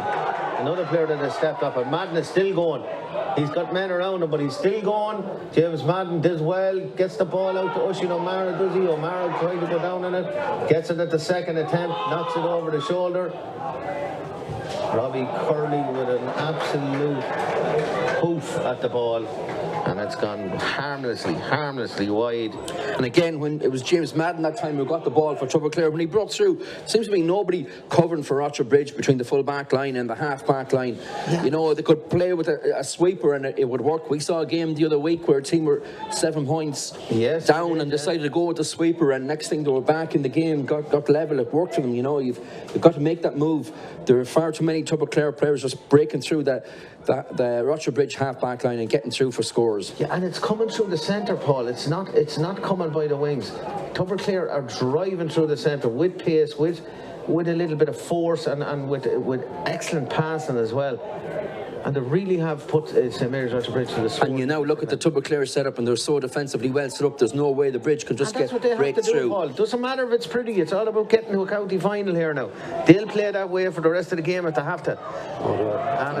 And that's the outcome, forcing the Bridge to shoot. Jerry Byrne. Wrong option there from Jerry Byrne. Completely wrong. Should have kept possession. Oak created an opening, but still signs of the Bridge maybe beginning to panic. Still baffled by the change in Paul Carey and particularly Ian Keelan. I cannot understand that. Maybe we're looking through it with halcyon glasses, but I definitely cannot understand why they took both of those off. I suppose the first player to go when you're going bad, take off a corner forward. The great Ned Flynn used to say that here. He said it for many years. I don't think that was a foul. It's been allowed to go ahead, and I think that's perfectly correct. Ball into the centre. Eddie Alford, has he popped it? He has, yeah. Eddie Alford gets them back into it. That's the last 2 scores from the Bridge. Now 13 points to Tubberclair, 10 to St Mary's Rochfortbridge. Player down on the far side for Tubberclair. Still a lot to play for here, Pay. We're 10 minutes plus, 9 minutes plus whatever Shane Maher adds on here. So there's a lot of football yet to be played in this game, in my opinion. But again, that's a super kick out from Fagan. Finds his man and finds him very, very well. And that man is Sean Claffey. He's in a really good second half. Bearden down a goal now. Robbie Curley heading for goal. Is he going to strike for it? He does! And I think, P, that's game, set and match to Tubberclair. Lovely finish, a measured finish from Robbie Curley. Yeah, great finish. Sean Claffey with the long delivery, and it was Aidan Robinson, St Mary's full-back, who misjudged the bounce of the ball. It let Curley in, and he took his goal with aplomb there, finishing. Got in as close as he could. Owen Gorman had very little chance, and that's a huge goal for Tubberclair just when the Bridge were getting right back into the game. There was 3 points between them, And it's now gone to Fred Kelleher 6. Fred Kelleher is going to get himself into the book here for absolute nonsense. He should just step away. He'd given away the free. Forget about it. Get on with it. You're 6 points in the lead here. You don't need silly yellow cards like that. That's just very, very silly. Yeah, but what a goal by Curley. You know, it's vital in a tight game like this. And as I said, the Bridge were just getting back into it. They got the last 2 points. Probably felt they were working their way into the game. Yeah, it's a killer kind of a score. Aidan Robinson will be very disappointed. He misjudged the bounce of that ball. It was crucial. Allowed Kelleher through, and he took his goal very well. It was a super finish, Paul. Let's be honest about it. You know, he still had an awful lot to do. That's a foul. Niall Cully. Again, I think Shane Maher is actually right there. I think it was a foul. Ned Cully was the man I think that was fouled, and I think there's no doubt about it. I think it was a foul, Paul. Like, Tubberclair are complaining about this. Well, Ned can just need to get their heads together here. It's been... Ned can just pop this over the bar for a point anyway, get them back into the game. No need to go for any goals this early. Anyway. 7 minutes left. Keep the scoreboard ticking over, and that's what he does. But Tubberclair certainly have the upper hand here now. They're really in control. 13 to 11 points, Paul. You've said it. Tubberclair with the upper hand. We're into the last 7 minutes here, plus whatever Shane Maher adds on here. But Tubberclair definitely have just come out a completely different side, Paul, in the second half. Absolutely chalk and cheese. Well, we said at half-time that Martin McCabe wouldn't be too disappointed to go in at half-time 3 points down. Probably didn't expect the side to come back so quickly in the second half. With them in full value for this lead. Far better team out here today. Nice work again. Kelleher to Kelleher. Lovely dummy. He's dead straight in front of the goal, but he dropped it short. And just when you wanted to... Oh, Sean Lister's waiting for the ball. He's beaten down by Owen McCabe. Good work by McCabe. Is he going to punish it? Yes, he is. That's great work by Owen McCabe. Sean Lister waited for the ball to come to him. And while he was waiting, Owen McCabe says, if you want to stand there, I'll just nip in front of you and I'll grab hold of that. Thanks very much. Yeah. Well, that just shows, as we say, Tubberclair, the better side here. The Bridge had a chance to get possession there, but Leicester was just waiting for the ball to come to him. And certainly Owen McCabe wasn't hanging around. And pops the ball over the bar. Tubberclair making a substitution now. Yeah, it's the number 20. I think it's Charlie Kennedy is after coming on for Tubberclair. He's replaced the number 12. It's the Tom Kelleher, the younger of the two Kelleher brothers. He's had a really decent game, Paul. Maybe just running out of a little bit of steam. He's a young man. He'll have better days as well, but he's definitely contributed and contributed handsomely to this Tubberclair attack. Jack Reed pops it. Jack Reed is again. Jack Reed effort like that just sums up the Bridge in the second half. Cut inside again, a weak effort. Should have been sending that sailing over the bar. Another substitution here. Sean Carroll is coming in, number 21. Be interested to see who he comes on for. I have 16 men on the field so far, so somebody has to make way. Bridge have been disappointed with their shot selection there. It's the wing half. It's Dan O'Sullivan that's coming on. And again, Paul, that's a very strange... I don't like to be critical of managers, but I think that's a very strange substitution as well. Nice ball in, is it? No, Lister has overhit it, I think. Good work by Ned Cully to keep that anywhere close to... But I'm afraid it's gone out over the end. Stephen McGonigal, very close to his man. He brought that goal earlier. Ned Cully, in particularly in the second half, he shut him down completely. When we look back at the big moments in the game, again, it was McGonigal getting that block in on the goal. And that would have... Sean Lester was through that time. It looked, all intents and purposes, was going into the back of the net. It was a superb block by Stephen McGonigal that time, and he has been excellent. Tubberclair now, junior 2 years ago. Are they going to an intermediate, and are they going to win an intermediate title after being in the wilderness for a couple of years? Won a superb junior title here during COVID times, Paul.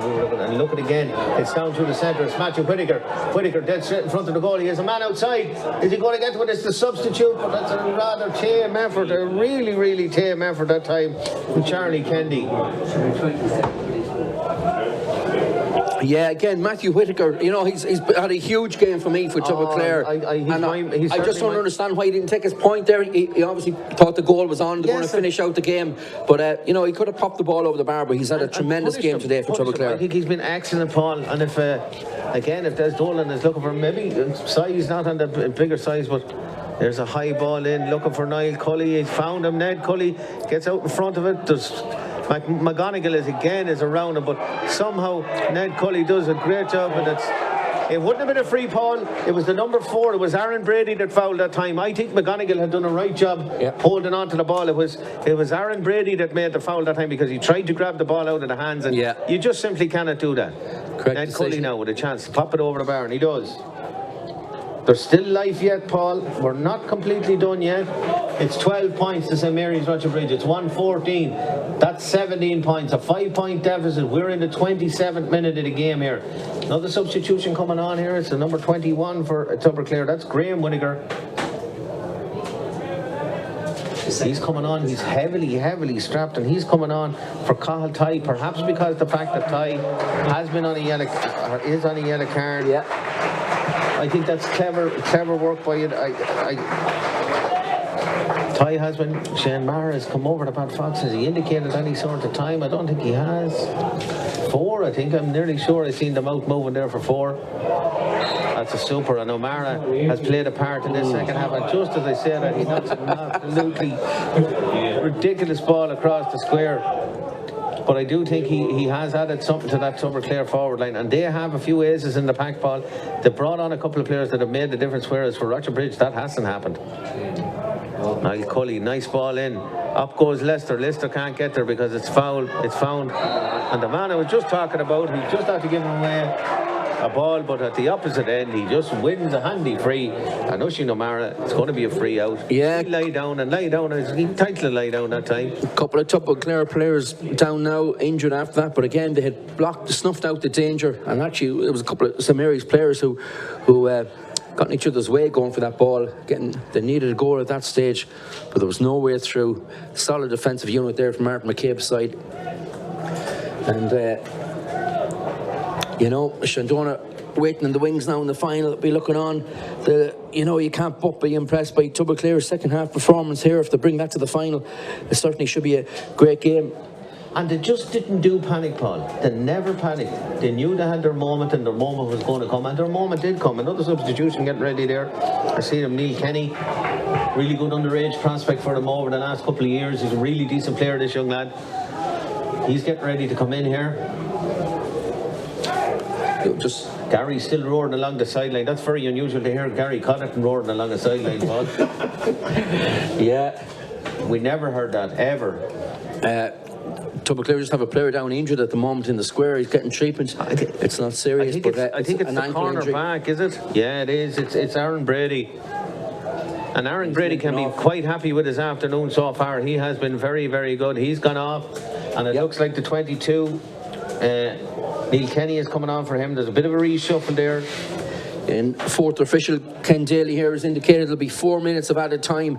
I don't think that's going to be enough. I agree with you, Paul. St Mary's get back into this game, unless we have a rip-roaring finish here now.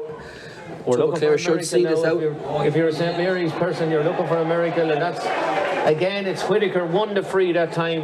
Clever work by Whittaker. He has been by quite an outstanding margin, Paul. He has been my player of the match here so far. I agree, Paul. Tubberclair looking for the insurance score here now. Paul Garvey, he's going through, and again it's right through the centre, and Garvey takes the score. I think for a moment there, Paul, he was looking at sending it into the... He's a powerful kick, and that was the only reason he didn't get the goal in the first half. He went for power in the first half, and it crashed back off the crossbar. He got a point since then, and that's another one, and he'll be quite happy with his afternoon's work. And 1:15, good scoreline for Tubberclair. 6 points ahead now, coming into the last couple of minutes. Yeah, and they're good value for that, Paul. Let's be honest about this. They have been totally dominant in this second half, whereas Rochfortbridge couldn't do it in the first half. Jordan Ajani gets the ball out. Out it comes, this side. Peter Lawler gives it back to Ajani. Lawler again, he's off the left foot, it's high, it's hanging. Sean Lister goes for it, and Sean Lister knocks it over the bar. Unlucky. Not so I lucky. think he knocks it over the bar, yeah. I think Sean Lister got the punts on that time. It was Lawler with the delivery from the wing, just dropped into the square, you know, panic stations there. Leicester, a big man, he got the touch, but he was under pressure too. Good defending by Tubberclair, in fairness. Yeah, but it's a bit like an apology from an ex-girlfriend, Paul. Too little, too late. Whatever you say, Paul. You're speaking from experience. Absolutely. Ball down the centre, and it's a foul. Again, a rather tame foul given away at that time, and Rochfortbridge have faded very badly in the second half. Again, the sub is in here. Kenny gets the ball, but Neil Kenny just knocks it across and knocks it to a loose Rochfortbridge man. There's 3 or 4 of them over on this side of the field. They don't know which of them to go for it. Eventually it comes to Sean Carroll. Carroll gets it to Ajani. Ajani takes off now. He really has to go for goal. He's got to create a goal chance here if there's any chance in this game whatsoever. But again, that's superb defensive work. It's Graham Whittaker, I think, got the block on it that time. But that's really, really superb work by the Tubberclair defence, Paul. And we've seen it in the quarter-final as well. The defence was excellent in that quarter-final. And they've come from the lower division, of course, in this junior championship. We're going to have a team from the lower division that are going to make the junior semi-final. The ball is kicked high. It's gone over. And it's gone over. Yeah. It's gone over. Really inspirational point there. It's Paul Garvey. No, it's not. It's Robbie Curley. Yeah, Robbie Curley. He's going to finish the game with 1-2 at the minimum anyway. Great work up the wing by Paul Garvey initially. And ball out to Ken Ricano. Gives it back. John Carlow. Trying to get it into the forward line, but it's too far. They're too far from goals, Paul. They really need to be driving the ball in and driving the ball in quickly. They're 6 points behind. High ball in, looking for Cully this time. Cully won't get there because that's great work by Kevin Fagan. And Kevin Fagan, another player, Paul, his kickouts have been outstanding in the second half. Was a little bit astray in the first half, but look at the ball, straight down the field. 3 passes, straight into Whittaker. Whittaker now takes on his man. He's got a chance now. But he's going to just slow up the play, and that's all they have to do. Ball retention is all that matters this time. Curley kicks it left. Oh, wow. Another lovely point by Curley. Curley, I said he was going to finish with 1-2. He's going to finish with at least 1-3 now. That's an absolute worldie, Paul. A worldie. What a score. And we've been treated to quite a number of those over the course of this game. That's been a great second half. In the second half of Tubberclair, yeah. Albert Lowry will be down in the dugout there. He'll be a happy man tonight. A proud Tubberclair man, but indeed many in the parish will be. This game is over, Paul, as a contest as far as I'm concerned. 117, that's 20 points to Tubberclair. 13 points to St Mary's Rochfortbridge. We're into the last minute of added time, and again, look at this. Nobody there, kicking a ball in with nobody there, and you can see the heads are down. That looks like it now. I think Shane Maher's about to blow up. Into the centre, Ken Ricano. Plays it into Ajani, and Ajani is beaten to the ball. And Paul, that's been the modus operandi all day. I don't think Jordan Ajani has added enough. He's a quality player. We know what he's like. But there it goes. That's the final whistle. It's all over here in TG Cusick Park in the Rytec intermediate semi-final. So, ladies and gentlemen, your intermediate final will be between the men from Tubberclair and from Shandona, who beat Milltown yesterday after extra time. And Paul, 117, most of that, 112 of that in the second half. We've seen a fantastic display by Tubberclair in the second half, or by St. Lomans in the second half of the senior match yesterday, but it's not quite up to the standard of this. 112, Paul. That's a fabulous return, and indeed could have been further.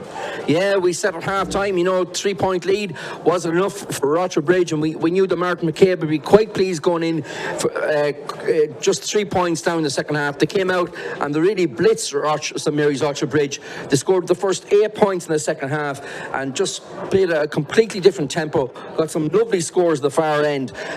Paul Garvey, Robbie Curley, Whittaker for me ran the show through the middle and set up the scores. If he didn't take them himself.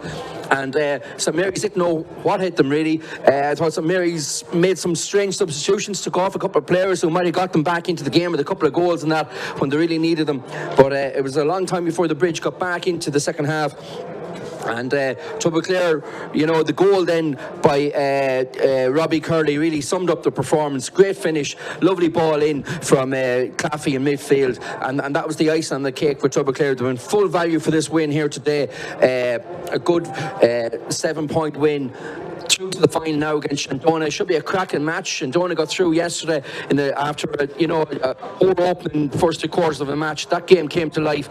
Shandona showed what they were made of in an exciting game. Milltown just missing out. But we should be in for a cracking intermediate football final now between Tubberclair and Shandona. For St Mary's Rochfortbridge, disappointment again for them. They've gone to the well how many times now? They've gone so close, but just not able to cross that line. And Tubberclair, Mark McCabe's side celebrating there and delighted to be in the final. But a really wonderful second half performance, a great football from Tubberclair, and they fully deserve to be in this final now. Yeah, and look at we did say at half time we didn't think 3 points with the breeze that was in it, but that being said, Paul, Rochfortbridge were very poor in the second half. A return of only 5 points, 3 of them coming from frees. Never really threatened. A goal chance for Sean Lister was probably the turning point of this game, in my opinion. An absolutely superb block by Steve McGonigal. It probably was the turning point. That might have got them back into it, but having said that, I think the better team won, and the scoreline does not flatter Tubberclair in any way whatsoever. Indeed, they could have had a couple of more chances. I agree with you. I think Whittaker was outstanding. He only scored 2 points. Robbie Curley scored in 1-3. Yeah. Garvey getting 3 points. But at the same time, it doesn't matter what he scored. It was what he was setting up and what he was creating. And I think he was absolutely exceptional in that second half in particular. And indeed, in the first half, when other players maybe hadn't shown up, he was one that did show up. And the Bridge found it so hard to get scores because they came up against a great defensive unit in Tubberclair, and that will be vital for them going into the final. The way they were set up today, just around the D, they let the Bridge players, they never let them get through. Aaron Brady, Steve McGonigal, some great defensive work in there. James Madden, and then when they did get through, Kevin Fagan, safe pair of hands and goals. And the Bridge just ran out of ideas, and then they kicked some aimless balls. Then they're falling so far behind, they're needing goals, and the goal threat just wasn't there today. And Tubberclair be quite pleased with this performance here today. Lots to work on going through to the final. But Shandona have lots to work on too. We saw them yesterday. They struggled to get scores early on, but then they came to life. So it should be a cracking final in a couple of weeks' time. Yeah, and it's a bit, you have to feel a lot of sympathy for St Mary's Rochfortbridge. It's a bit same old. Comes to the knockout stages, Paul. They're just not up to it at the moment. It's been heartbreak. 11 minutes of madness last year. Second half of utter chaos this year. Yeah. Where did it go from here is the next question. They're young, they're hungry, but at the same time, they're going to have to get that monkey off the back at some stage. Haven't won a playoff game in a while. They're going to need something to fill that gap. And look at free takers are just so vital in the games these days as well, Paul. And Rochfortbridge seems to have 4 or 5 different free takers. Come the second half, everybody was taking frees, and you need a reliable free takers. A marquee forward who's going to pop the ball over. And that's why we go on and wax lyrical about the likes of John Heslin in the senior game, because they can get scores that other players just can't get. And when it comes down to this level, you can see that you need to be consistent and get points from 40-metre frees, and the Bridge didn't have that today, and that didn't help them either. Look at Paul, it's been a pleasure here this afternoon, but there's no question in my mind Tubberclair were the better side here. Proved it on the scoreboard. 117, that's 20 points. The 13 points is the Mary's Rochfortbridge. They go on to contest the Rytech Intermediate Football Championship final here in a couple of weeks' time, and good value they were for it.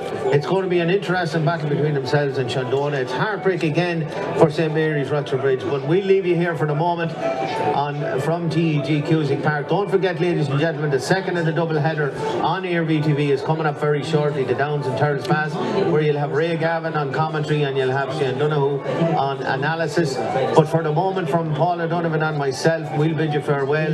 Please stay with us, because another great game coming up here in about half an hour's time. Thoroughly entertaining game. I hope it's every bit as entertaining as the first one here. But for the moment, it's Tubberclair that are into the intermediate final here. Mark McCabe's Chargers with a wonderful second half, scoring 112. They will play Shandona in the intermediate final.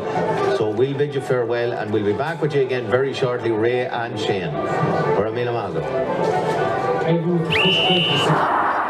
TEG proud sponsors of TEG Cusick Park, serving aviation, biopharmaceuticals and medical industries across the globe. TEG has been to the fore in the fight against COVID-19 with our customers and partners. A local business employing local people. Visit teg.com/careers to learn more. Wishing all our GAA patrons a safe passage through the championship.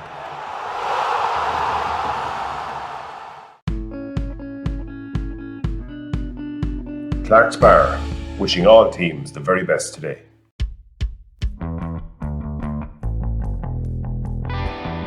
Rytech, proud sponsor of the Westmeath Intermediate Football Championship. Cusick Park pitch is 145 metres long. Imagine 3 of these bridge beams would make up the length of the pitch. Now transport 30 of them from Harney to Kildare. A challenge overcome by a great team with the support of a great community. My name is Pat Barrett, Project Manager, Shamer to Precast.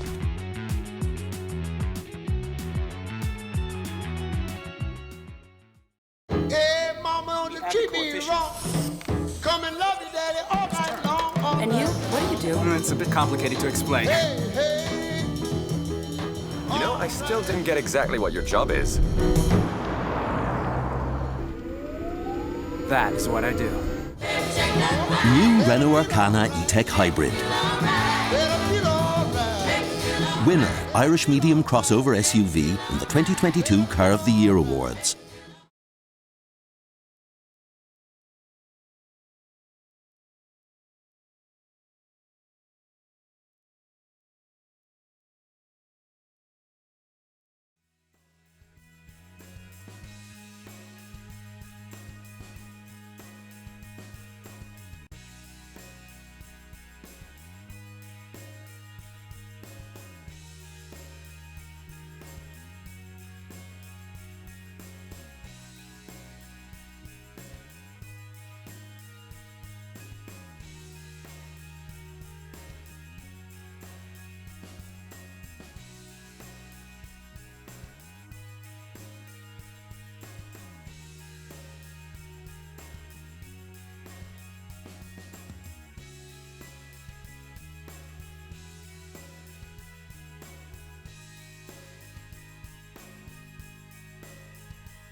TEG, proud sponsors of TEG Cusick Park, serving aviation, biopharmaceuticals and medical industries across the globe.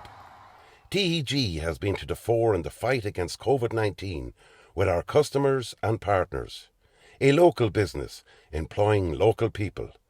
Visit teg.com/careers to learn more. Wishing all our GAA patrons a safe passage through the championship.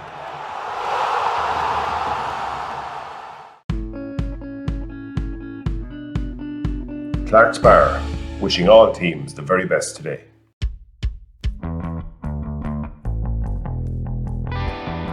Rytech, proud sponsor of the Westmeath Intermediate Football Championship.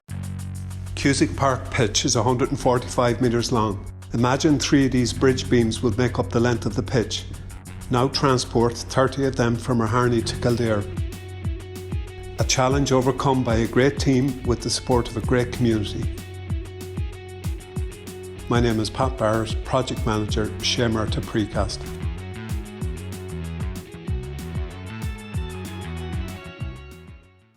Hey, mama, don't treat me wrong. Come and love you, daddy, all night long. And you? What do you do? It's a bit complicated to explain. Hey, hey. You know, I still didn't get exactly what your job is. That is what I do. New Renault Arcana E-Tech Hybrid. Winner, Irish Medium Crossover SUV in the 2022 Car of the Year Awards. Good afternoon, viewers, and welcome back to TG Cusick Park for this, the second semi-final of the Shane Murtagh sponsored Senior Football Championship between the Downs and Tyrrellspass. And I'm joined in co-commentary with Shane Donoghue. Shane, at this stage now we know exactly who's in the intermediate final.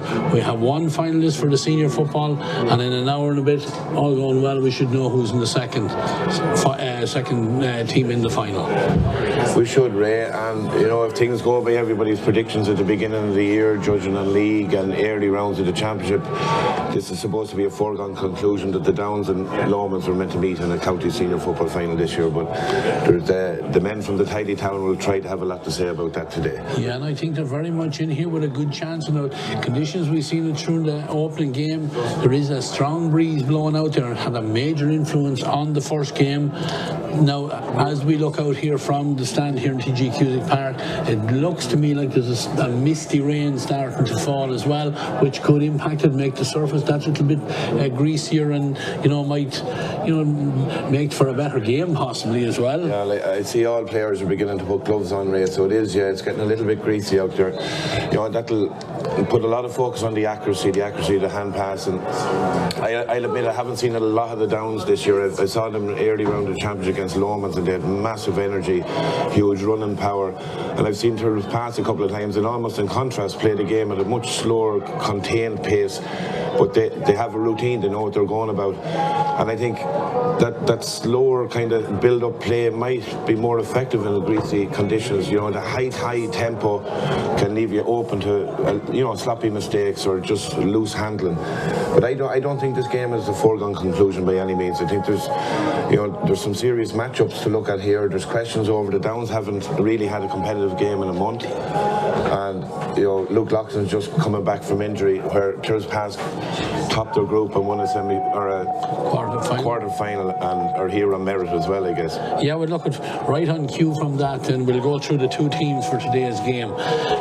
One change on the Tyrrellspass team, we'll get to that in a couple of minutes, because we're going to start with the team from the Downs, and they line out as selected on your screens, and which is as follows. In goals, number 1 is Trevor Martin. The full back line, Darragh Egerton's at 2, Peter Murray the full back at 3, and Ian Burke at 4. In the half back line, Conor Coughlin at 5, Mark Kelly centre back at 6, and Joe Moore is at 7. Middle of the field, Charlie Drum will wear 8, and he'll be partnered by Kieran Nolan wear 9. In the half forward line, Andrew Kilmartin's at 10, Niall Mitchell at 11, and Kevin O'Sullivan at 12. And the inside line for the Downs, Ian Martin, he's wearing 13. The aforementioned Luke Loughlin is at 14, and Tom Chute, top of the left, completes the line out for the Downs men. And Tyrrellspass, they line out as follows. In goals, number 1, Darren Quinn.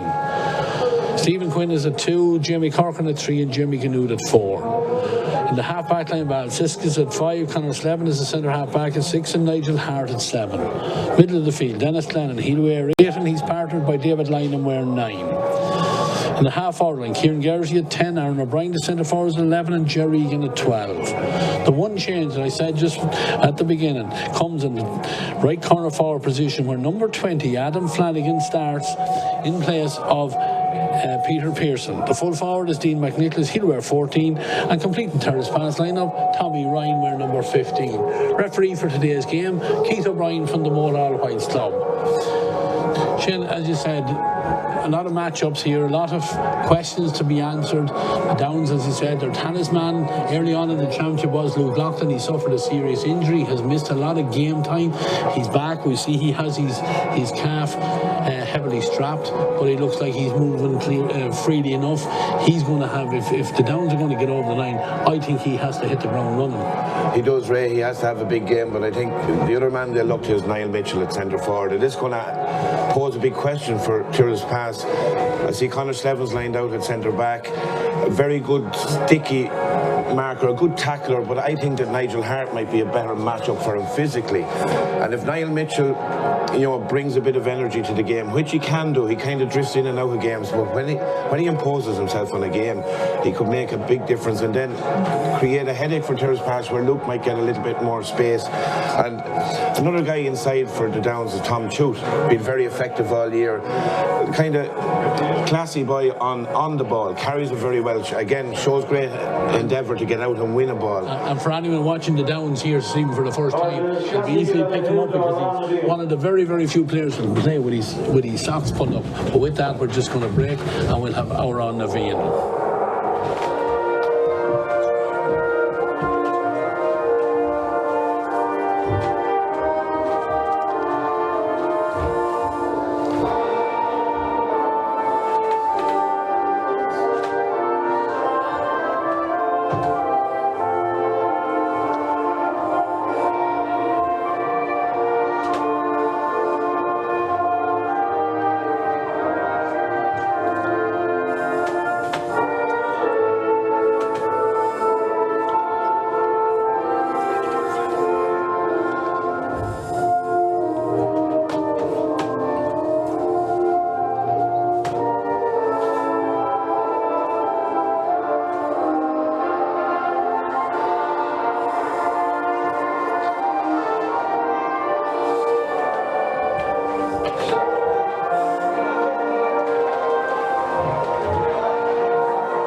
Everything set to get us underway here. Some positional switches. It's going to be interesting to see. Niall Mitchell has gone to the middle of the field. Adam Flanagan has come out from corner forward where he was listed to start.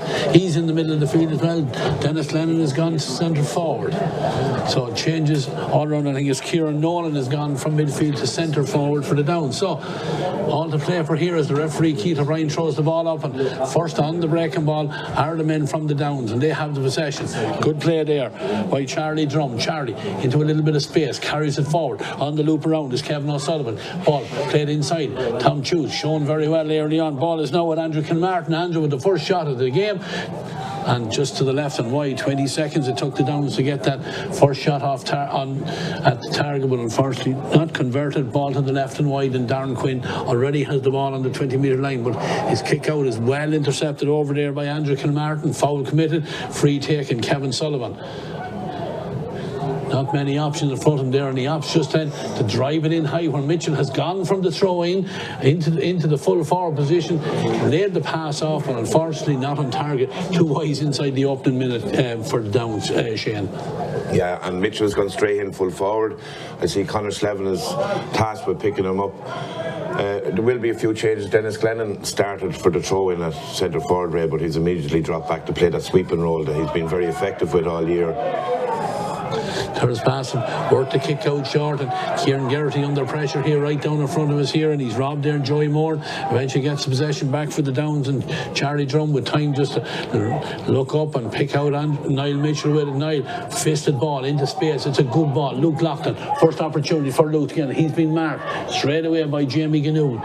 He lays it back out as far as Kevin Sullivan. Kevin thought about taking the shot, realised that he was going to be blocked down, and just holds that possession again. Back now Luke trying to get involved. Here he does, looks up and with the left foot fires a lovely ball across. Niall Mitchell does very well, grabs it. And it's in the back, and I thought I heard a whistle there for a second, just for a split second. I thought he might have been in the square as that ball came in, but that's the danger. Niall Mitchell. That's the real danger, and a good quality ball by Luke across the box. I think Niall entered the square after the kick was made, so it's a legitimate goal. But Tyrrellspass, you will have to look at that threat. That's where you can get at this Tyrrellspass team, I think. They're not the biggest inside line, and of course that's what Mitchell's threat is. But his initial fist pass, a 35-yard fist pass into Luke Loughlin, not many possess that, Ray. Yeah, Joey Moran from that kick out, the ball goes out over the sideline, line ball further downs on Tyrrellspass the 65-metre line. Joe Moran kicks it a little bit aimlessly in there because the man Dennis Lennon sweeping inside for his side. He gets the possession, gives it on now to Jerry Egan. On now to Dennis. Holding that possession back as far as David Lynham, and through the hands it goes. Nigel Hart. Nigel just holding it, seeing there's no option on inside, so he just gives it back to Dennis, and Dennis with the high ball driving it in. It's dropping, but again, great fetch there by Dean McNicholas. Dean swings around, didn't connect on it, but the chance is still there. Adam Flanagan has it, recycles it back as far as Dean McNicholas. This time Dean swings it and gets it accurately, gets it over the bar. Opening score for Tyrrellspass there, and again the similarities between both pieces of play. The big man in at the full forward line, ball driven in high, route one football if you want to call it, and kick out here. Niall Mitchell just holds his man off, gets the ball to ground, and Kieran Nolan has it now further down. Been closed down by David Lynham, turns back, there's two Tyrrellspass man there for him, has to get rid of the ball in a hurry, but the Downs putting pressure on that ball. Andrew Kilmartin has it. Andrews inside the 30, gives inside to Kevin Sullivan. Kevin gives it off to Luke Loughlin. Luke has a look at the post, and with cool as a breeze, with the fisted over the bar. 1 goal and a point for the Downs, 1 point for Tyrrellspass, 3 3/4 minutes gone in the opening half. Darren Quinn, he's back out again on the 20-metre line, very short run up as he comes forward, kicks it straight down the centre it goes. There's a lot of space here, looking for Ger Egan. Ger being marked by Mark Kelly, being fouled by Mark Kelly, takes the free quickly, gives it into Tommy Ryan. Tommy in a little bit of space, quick ball in as far as Dean McNicholas. He's been in the action very much for his side, and he gets a shot off, and that's the second shot on Dean McNicholas, and the second point for Tyrrellspass, and a good response. Yeah, both teams looking very sharp from the get-go, Ray. You know, normally these games take a little while to settle down, but both teams are very accurate in everything they're doing. It's great to see Ger Egan moving very freely today so far. I know he's been carrying a few knocks earlier in the season, but he's a great outlet for Darren Quinn's kick-out when the Downs put the press on. Yeah, Downs went short with that kick out there, and they brought it down the field. There's a chance here, the ball picked up and just fisted over the bar there. I think the referee was playing the advantage because there was a foul there on, I think it was Ian Burke, that had come up all the way from the left corner back position, but the ball is fisted over the bar. And you see who got it. Ian Mark, the number 13, I think the man that finished that one over the bars. Tyrrellspass have gone short again with the kick out. Conor Slevin just back to Dennis Lennon. Dennis comes towards the stand here, trying to be closed down there by Andrew Kilmartin. He does very well, gives it back inside, and Nigel Hart has time and space to push it right across the half-back line to Val Siskis, who fists it on now to Tommy Ryan. Tommy out a long way from the right corner forward, he kicks it in, and it's a dangerous ball, and it's in the net. Oh, it's a speculative shot in. It was dangerous because it skipped off the ground, and I think that was Peter Murray, the full back, and it went off him and deceived Trevor Martin, ends up on the back of it. A great tonic for Tyrrellspass. Yeah, absolutely, Ray. And there was another effort to put a diagonal ball into Dean McNicholas. The Tyrrellspass have obviously targeted this full back line of the Downs as well. Yeah, the kick out has been won again by Tyrrellspass, and we can see again looking for Dean McNicholas, to Dean again, and Dean McNicholas pushed on the back there by the full back Peter Murray, and it's going to be a free and a chance for Tyrrellspass to take the lead. But yes, there's a height advantage very much in there, and I think the full back for the Downs is slightly rattled at the moment. You know, conceded that goal. It was a dangerous ball. He had to deal with it between himself and the goalkeeper. Goalkeeper obviously gave him no shout. He just got the touch on it, deceived Trevor Martin, ends up on the back of the net, and the chance now for Jerry Egan, his first real chance to get a shot on target, and is certainly well within his range. Looking between the first and second games here, Shane, it looks like the wind has switched around. It's actually blown in towards the flats end. Yeah, it's here a completely different direction from yesterday, Ray, and Ger taps that free over. But Dean McNicholas has always been a very good inside target man, and as you mentioned, there is a height difference. Peter Murray is going to struggle on him in there if Tyrrellspass can get the ball away, but they're also using that wind to their advantage. We saw earlier in the first half of the intermediate game that Rochfortbridge didn't take advantage of that, and then later on Tubberclair did, and it's evident that Tyrrellspass are going to use that wind to their advantage in this first half. Yeah, misty rain blowing across the field here now, and the Downs have gone short, and Joey Moore fouled as he was trying to break through the tackle there, and he takes the free, fires it across here to Ian Martin. He's wearing number 13, but he's almost 60 metres out from the goals. He's back on the ball again. He has Charlie Drum in support. Charlie with the ball now, heading towards the 13-metre line, skips by the tackle of Conor Slevin, turns around, gives it back to Niall Mitchell. Niall holding the ball again, just waiting for the runners. Then he takes on Conor Slevin, huge, big, powerful man, goes inside. Advantage being played as he gives the ball inside. The Downs men knew that the advantage was coming, just let the play go dead, and it's going to come back out for the free. But again, we can see the strength and power of Niall Mitchell, and he's going to be hard to handle for these Tyrrellspass defenders. He is, and the way they're playing the ball down the wing, they're actually cutting out the effect of Dennis Glennon being a sweeper. They're not being caught into kicking it in front of him, and he coming out with it. Mitchell's a very, very powerful man, and I think what Conor Slevin has to do is try and shadow him and push him out. Just don't get so close that there's body contact, because then he could just spin and push him out of the way. Right? First opportunity here for Tom Chute. Tom with the right foot, curves it in. Umpires look up at it. And no mistake from Tom, and we're tied at 1 goal and 3 points, 8.5 minutes into the open half. St. Lomas Mullingar will be, I'm sure, here, their manager will be here looking to see who they're going to face in the senior final in 2 weeks' time. But it's certainly been a good start to this game anyway. The kick out, Darren Quinn finds Kieran Garrity. Kieran does very well to hold the possession, back to Adam Flanagan, back in now as far as Val Siskis, and Aaron O'Brien dropping right back to try and get involved in the game, and he gives it on now to Dennis Dennis off to Nigel Hart, but again, slippy ball. Nigel just dropped the ball, goes to ground, looks like he touched it on the ground, did send the referee in the free for the Downs, and it's already taken on Kevin Sullivan. Kevin has a little bit of space to move into. Blue Jersey just trying to close him down, then he gives a fisted ball on to Tom Chute. Tom, the ball skids on the ground and runs away from him. Val Siskis is back there. Val picks it up. Kieran Garrity, the latest man on it, on now to Conor Slevin, wearing the number 6 jersey as he comes out towards the 45-metre line. Fists it on now to Dennis Glennon. Dennis comes inside, slips, holds the possession, has a couple of players try to give it back with there, but not the best attempt there, and Luke is on it again, and Luke with the run on Jamie Ganood fires it in with the right foot. It's across the front of the goals. Is it going to stay in play? No, it's not. Maybe not the best option from Luke Loughlin there on probably his weaker right side there, but he got it across the front of the goals, but no one able to get a touch on it, and the ball out harmlessly over the line, and Darren Quinn has it again. Almost just 10 minutes gone now on the clock. 1 goal and 3 points apiece. Darren's kick is going to come this in. I think it's going to go out over the line. It'll beat everyone. Second line ball that the goalkeeper has conceded, and Andrew Kilmartin is ready here. Takes it short, gives it inside to Joe Moore. Joe off back to Mark Kelly. Mark treads a lovely ball in, looking for Niall Mitchell again. Conor Slevin only comes through them. Tempted ball, trying to get it into the runner in behind him. Conor Slevin did well to get a handle and then get the possession back for his side. And Dennis Lennon is there to add support, and Dennis gives it on to his midfield partner David Lynham, and on then to Adam Flanagan, and through the hands it goes. Aaron O'Brien, little ball popped in over the top. He's gone to take the return pass. Runner's going off the shoulder, and the latest one is Jamie Ganood. Jamie has Tommy Ryan off his shoulder as well if he wishes to use him. No, gives the ball to Nigel Hart, but not the best pass in the world. Aina Burke steps in, should have taken the ball into hand, but tried to clear it first time on the ground. Hits off a player and back into the possession for Tyrrellspass, and Adam Flanagan gives it inside, where Aaron O'Brien looks up. Fires a lovely ball into space, and Jamie Ganood is the man. He's the corner back, the left corner back at the other end of the field. He's supposed to be. Has he taken on his man? Jinx comes around, gives it back to Aaron O'Brien. A chance to get the shot off. Aaron O'Brien gets the shot off, and Aaron O'Brien fires it over the bar.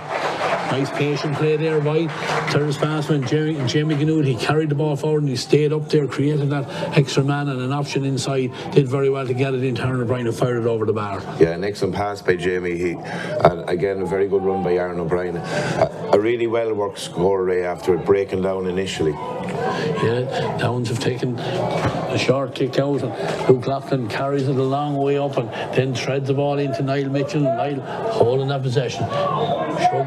Shrugs Conor Slavin off there, but the referee said that Conor was fouling him and it's going to be a free in, a free for the Downs. Tom Chute is going to come out. Tom with one to his name already.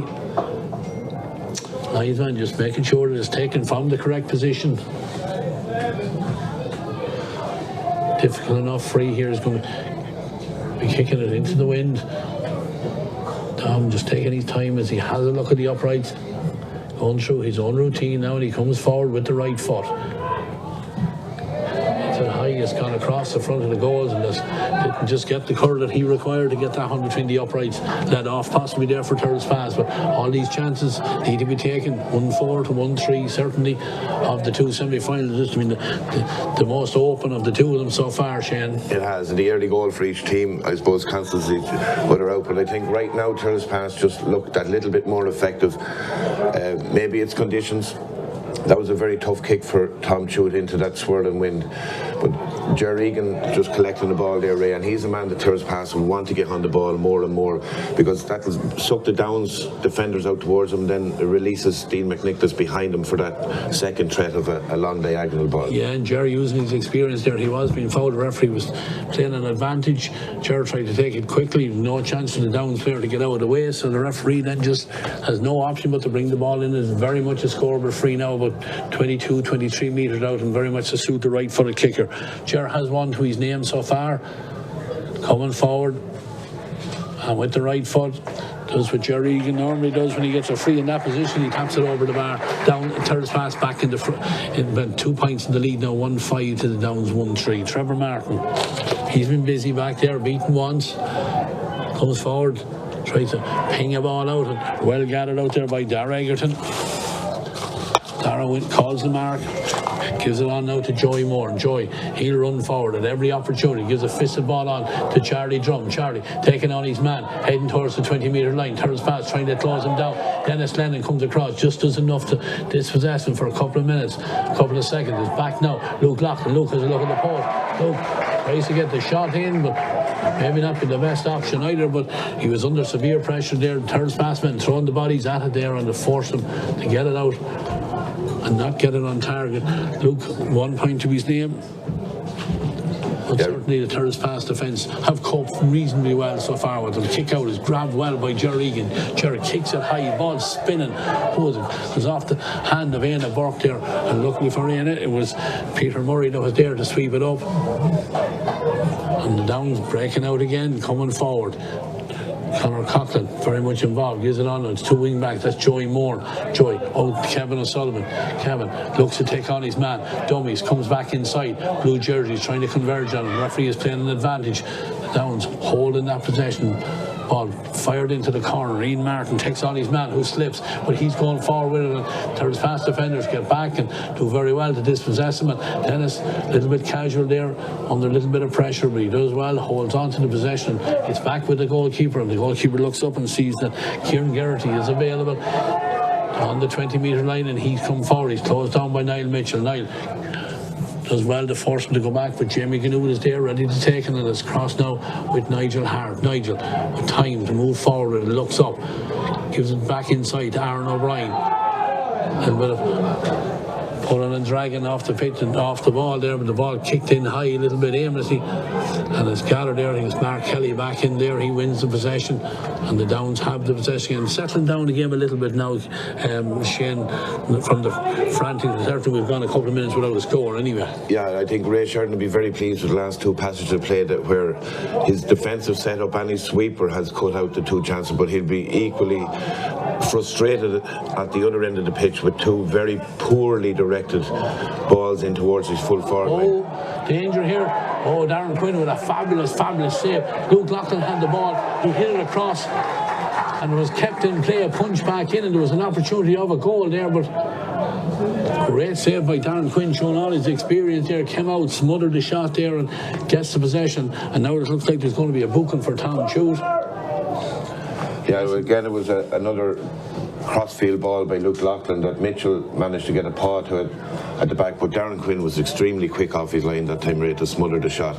A bit of a let off for Tyrrellspass, probably a little bit against the flow of the game at the moment, because they look like the more controlled side that has a few more options of, you know, they have it's not just a plan A, there's a plan B. The downs look a little bit limited unless Mitchell's on the end of those diagonal balls. That's the only joy they're getting at the moment. Yeah, Tyrrellspass have taken the free out, struggling just to get it out, going very short with it, but then little ball popped over into space and Aaron O'Brien is on the move with it. Aaron gives the ball on now to Jerry Egan. Jerry being tackled hard there by Dara Egerton. Dara, we know him from his hurling prowess as a good man marker, and it looks like it is him that is picking up Dara Egerton, picking up Jerry Egan, and certainly he'll have his hands full for the game, watching him for 60 minutes. You won't get much tougher a test than marking a free-flowing Jerry Egan when the ball is being given to him every time he looks for it raised. So yeah, Dara's going to have his hands full all day. Yeah, Jerry with the breeze behind him here is backing himself and he kicks it in. He's leaning, but he doesn't have to lean on him because that's a beautiful score. All of 45 metres out of the hand, 3-point lead again for Tyrrellspass, 1-6 to the Downs, 1-3, 17, almost 18 minutes gone in this opening half. Kick out from Trevor Martin, finds Dara Egerton. Dara has time to have a look around him and then gives the ball inside, and Charlie Drum on now to Éanna Burke, who's attacking from the left corner back position, but there's not only blue jerseys around him as he carries forward. Referee signals that he was being fouled and it's going to be a free, and Luke Loughlin is out to take this free. He's about 4 metres outside the 45. Is he going to kick it from the ground? It looks like he is. You know, Jerry Egan has kicked one out of his hands down at the other end of the field, Shane, but certainly with the breeze behind him, so this is going to be a bit of an ask for Luke Loughlin to put this one against the wind over the bar. Yeah, Luke is a good striker of the ball, but a greasy ball into that wind is going to be very difficult to strike. Again, safe hands by Darren Quinn on the line. You know, anything can happen with a ball bouncing in there on a surface like that, but well done to Darren Quinn. And now Jamie Ganoudis has been a bit fortuitous for the ball to fall in his hands, and Tyrrellspass on the attack again. They have it again. Full back is Jamie Corcoran. He was involved there, and Nigel Hart just has a look.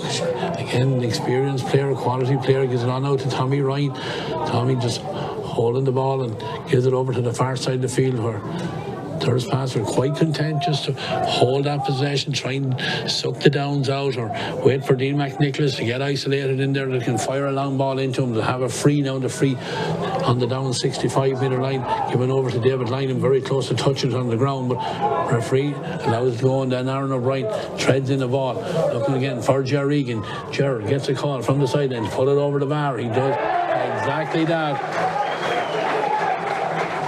4 points in the opening 20 minutes for Jerry Egan, and he certainly hit the ground running here. Yeah, class is permanent, Ray, and he has always been a phenomenal kicker of the ball, backs himself. I mentioned already he seems to be moving very freely, so that's a fabulous option for Tyrrellspass, and the Downs just haven't managed to get on top of that yet. Trevor Martin going short with the kick out here, but Adam Flanagan, big man, gets an arm to it and gets the possession back for the Downs. I think the referee has seen that it is going to be a free in for Tyrrellspass, because Adam Flanagan certainly looked like he was being fouled there, and the ball is being brought forward. I think it is, and Jerry Egan, very much a scoreable opportunity for Jerry with the breeze behind him. Yeah, Lara will be very frustrated. There's 2 frees being brought forward from, and that initial free would have been a very difficult kick, Ray, and now it's much more makeable for Jerry. Jerry just going through his routine as he comes forward. With the right foot, he kicks it high and kicks it accurately. 5 on the day so far for Jerry Egan. 20 and a half minutes gone. 1-8 for Tyrrellspass, 1-3 for the Downs. Trevor Martin was fooled on a short kick out the last time. I would expect that he will go longer this time with it. No, in fact, he goes short to a more sure ball. But again, the full back, Peter Murray, coming out with the ball. His attempted pass wasn't the best in the world. It looked like he had done the foul, but the referee thought it was him that was fouled, and the Downs have the ball, and Ball is given on here, and Niall Mitchell fouled, but a little bit strange there. He stopped playing probably before the referee had even blown the whistle, but he does get the free. Yeah, it was a free, Ray, but yeah, he stopped very abruptly. You know, you prefer a lad to play to the whistle.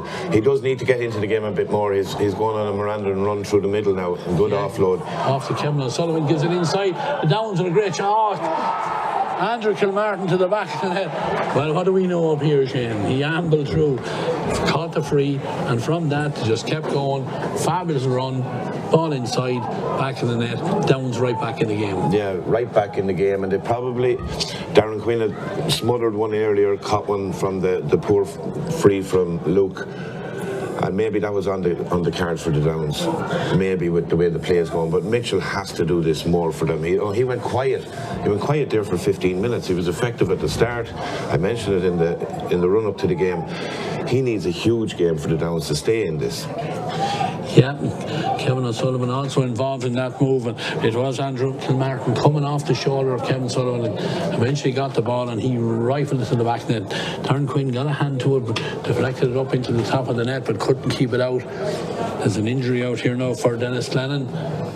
I think you said off camera beforehand that he had a fitness test before the game, suffering with an injury, and doesn't look good for the Tyrrellspass man here to get very gingerly getting up off the ground. Yeah, we'd hope that he's okay. The mentor's looking on very anxiously here, seeing what signal are they going to get from the physio. He's had his hands on the ball an awful lot already today, Ray, you know, sweeping inside and carrying out. But he looks a little bit dazed coming off here. Yeah, I think the signal has come from the referee that there might be a blood sub required.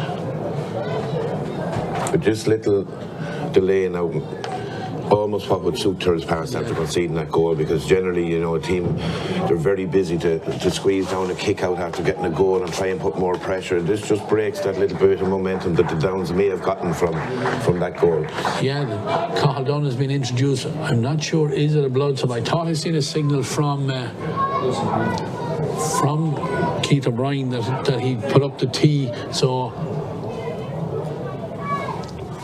Dennis Lennon is on the ground down in front of us here anyway, and it looks like substitution number 18, Cathal Dunn, is replacing number 8, Dennis Lennon. Kick out is long, push on the backs of the referee. It's the Downs that are penalised, and it's going to be a free in.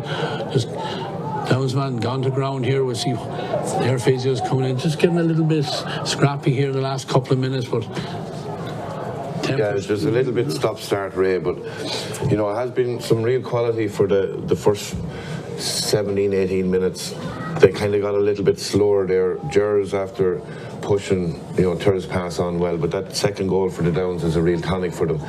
You know, with 6 minutes left of normal time in this half, you just hope it open up again. Just those couple of knocks, and it's greasy conditions. You know, you're going to get that in a competitive match. It looks like we have a signal of another blood sub. It's Conor Coughlin, I think the man that's coming across the Downs will have to introduce a temporary sub here. But the referee has the ball in his hand. He's going to throw the ball up. Is it? I thought he had been awarding a free for Tyrrellspass, but he has the ball in his hand. Looks like he is going to throw it up in the air, but certainly things starting to. Niall Mitchell, big man under this with David Lynham, but Mitchell shows all his strength there and holds off Lynham, whose nose is a strong man as well. But Luke Loughlin takes the ball from Niall Mitchell, carrying it forward. Jamie Ganoot, he knows he's going to come back on his left, still force him to do that. Looks like there was a late hit on Luke there, but the Downs have the possession ball given inside. Tom Chute has it. Tom is under pressure, does very well to hold that ball, gives it back out to Andrew Kilmartin. Again, very, very close to the sideline, over on the terrace side.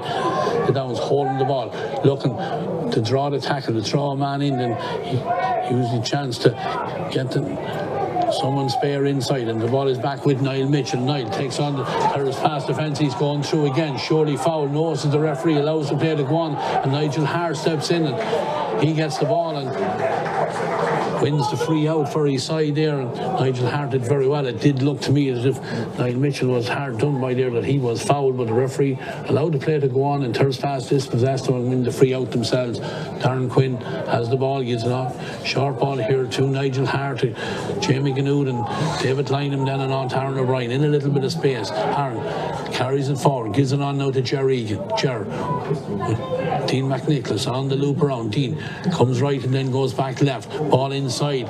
Again, Ger Egan. Knew it was going to come through to him, and Ger with the shot and the signals, it's over the bar. 6 points on the day for the number 12, and we see here that Dennis Lennon is going to be reintroduced back in after that blood sub. Downs take the kick out, and a little bit of soccer play here, and the ball is now with Joey Moore. And Joey carrying it forward, he's going to take on his man. He's gone by the first man, holding on, goes inside, has Andrew Kilmartin in a little bit of space. He gives a nice ball across, chance here for the Downs again, and rifle to the back of the net. Ian Martin, the goal scorer from the kick out. Tyrrellspass never got a touch on the ball and brilliantly finished to the back of the net. 3 goals, 3 points. 1 goal, 9 points. Draw game. Shane Donoghue with 3 minutes to go in this half.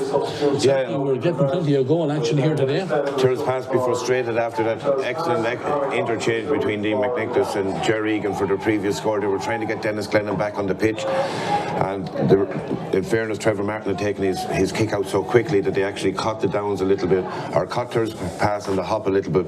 But again, excellent interchange and an excellent finish by Ian Martin. Yeah, from the kick out, Dennis Lennon brought the ball forward. He was fouled and it was a free for Tyrrellspass that they've already taken, and Aaron O'Brien has the ball. Aaron back out on his own on the down 65-metre line. Has Jamie Ginoud in a lot of space over on the terrace side of here, TG Cusick Park, as he comes forward, lays it off. Ball given inside. Ger Egan has it again. High tackle on Ger there, knows exactly. I think that was Charlie Drum, I think, the guilty party there, and there's going to be a yellow card for the Downs number 8 there. I don't think he can give any complaint there. I know he might have been suckered in, but he caught Ger Egan certainly high, and it's another opportunity for Tyrrellspass to go back into the lead. The only thing with this game so far, Tyrrellspass have scored 10 times, the Downs have scored 6 times, you know, and I think that's probably reflective of the amount of ball that Tyrrellspass have got in there. But at the end of the day, goals are important. And yeah, the 3 majors for the Downs have actually kept them in this, as you say, Ray. Tyrrellspass has been much more efficient and effective with the possession that they've had.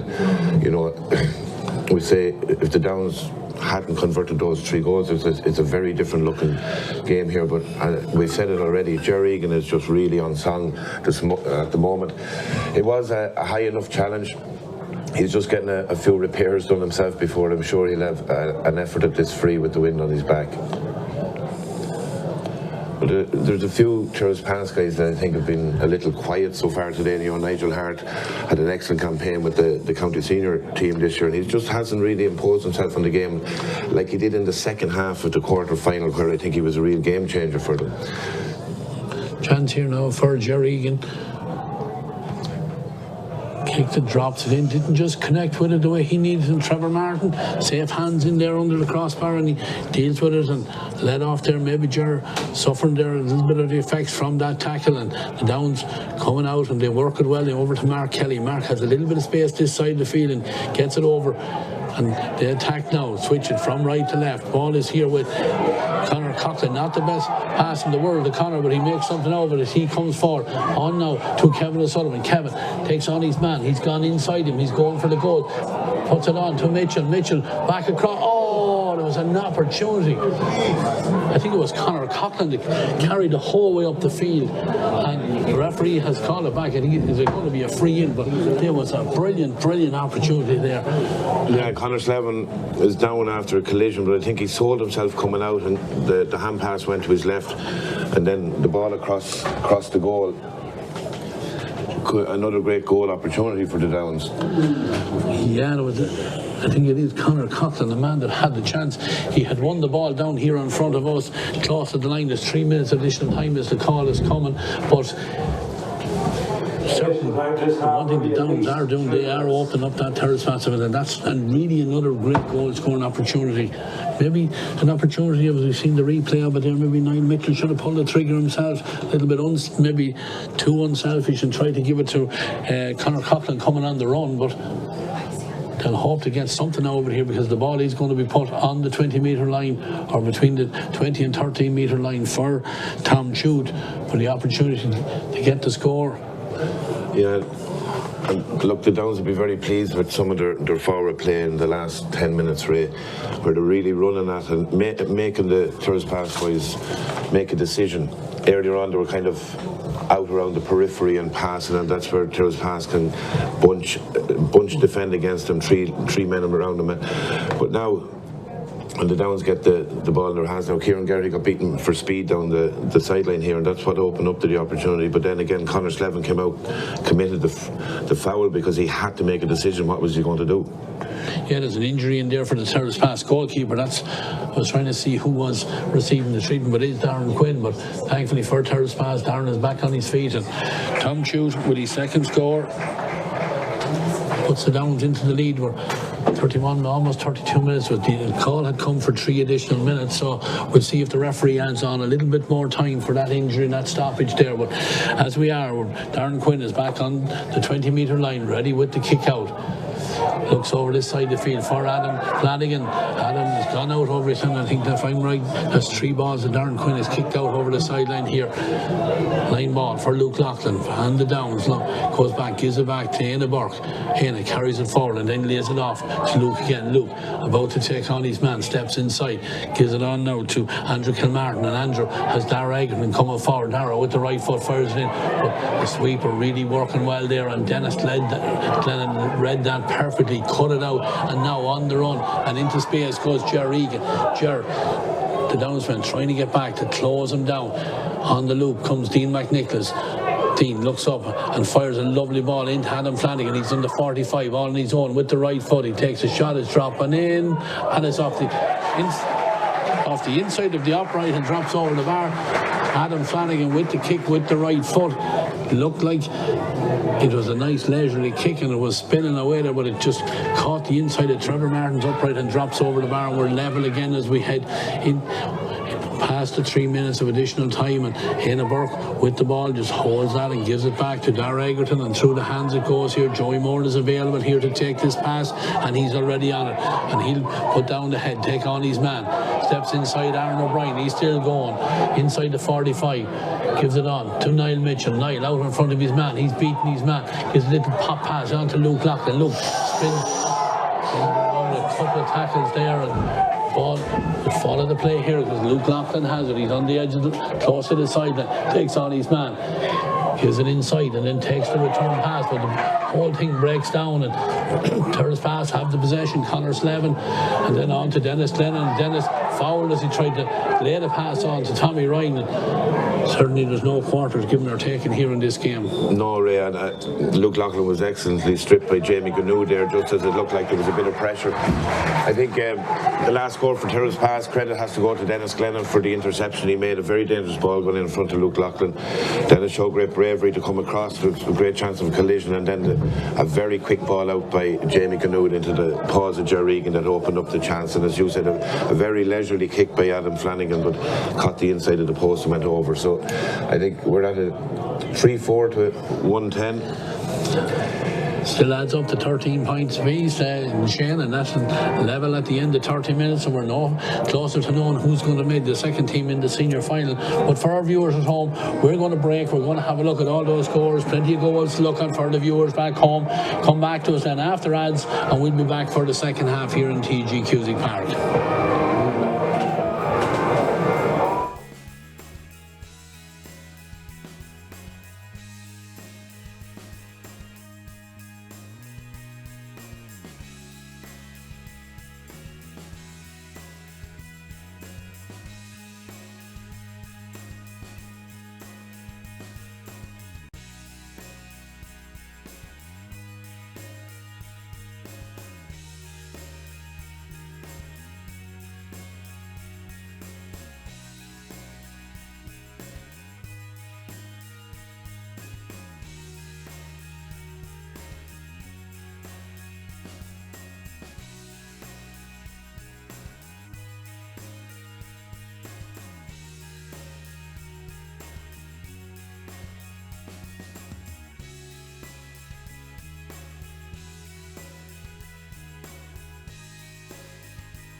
TEG, proud sponsors of TEG Cusick Park, serving aviation, biopharmaceuticals and medical industries across the globe.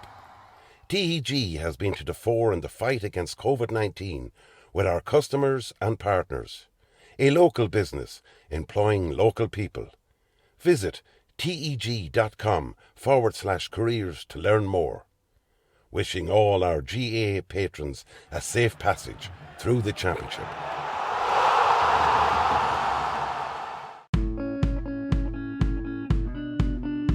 Clark's Bar, wishing all teams the very best today.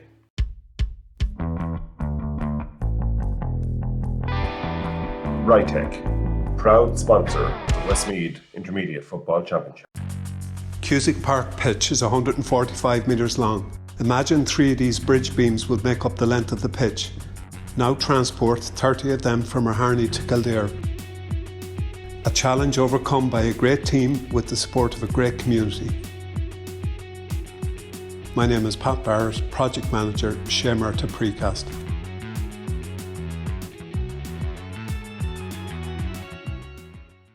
Hey, mama on the TV rock.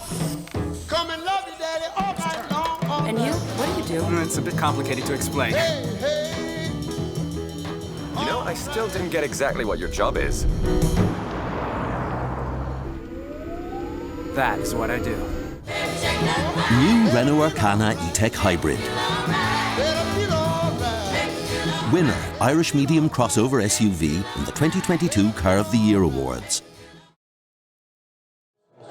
Welcome back here to TG Cusick Park, and we're just going to have a word from Jerry Buckley. Here's going to join me here in the commentary box for some analysis in that game. Jerry, certainly been a lively game.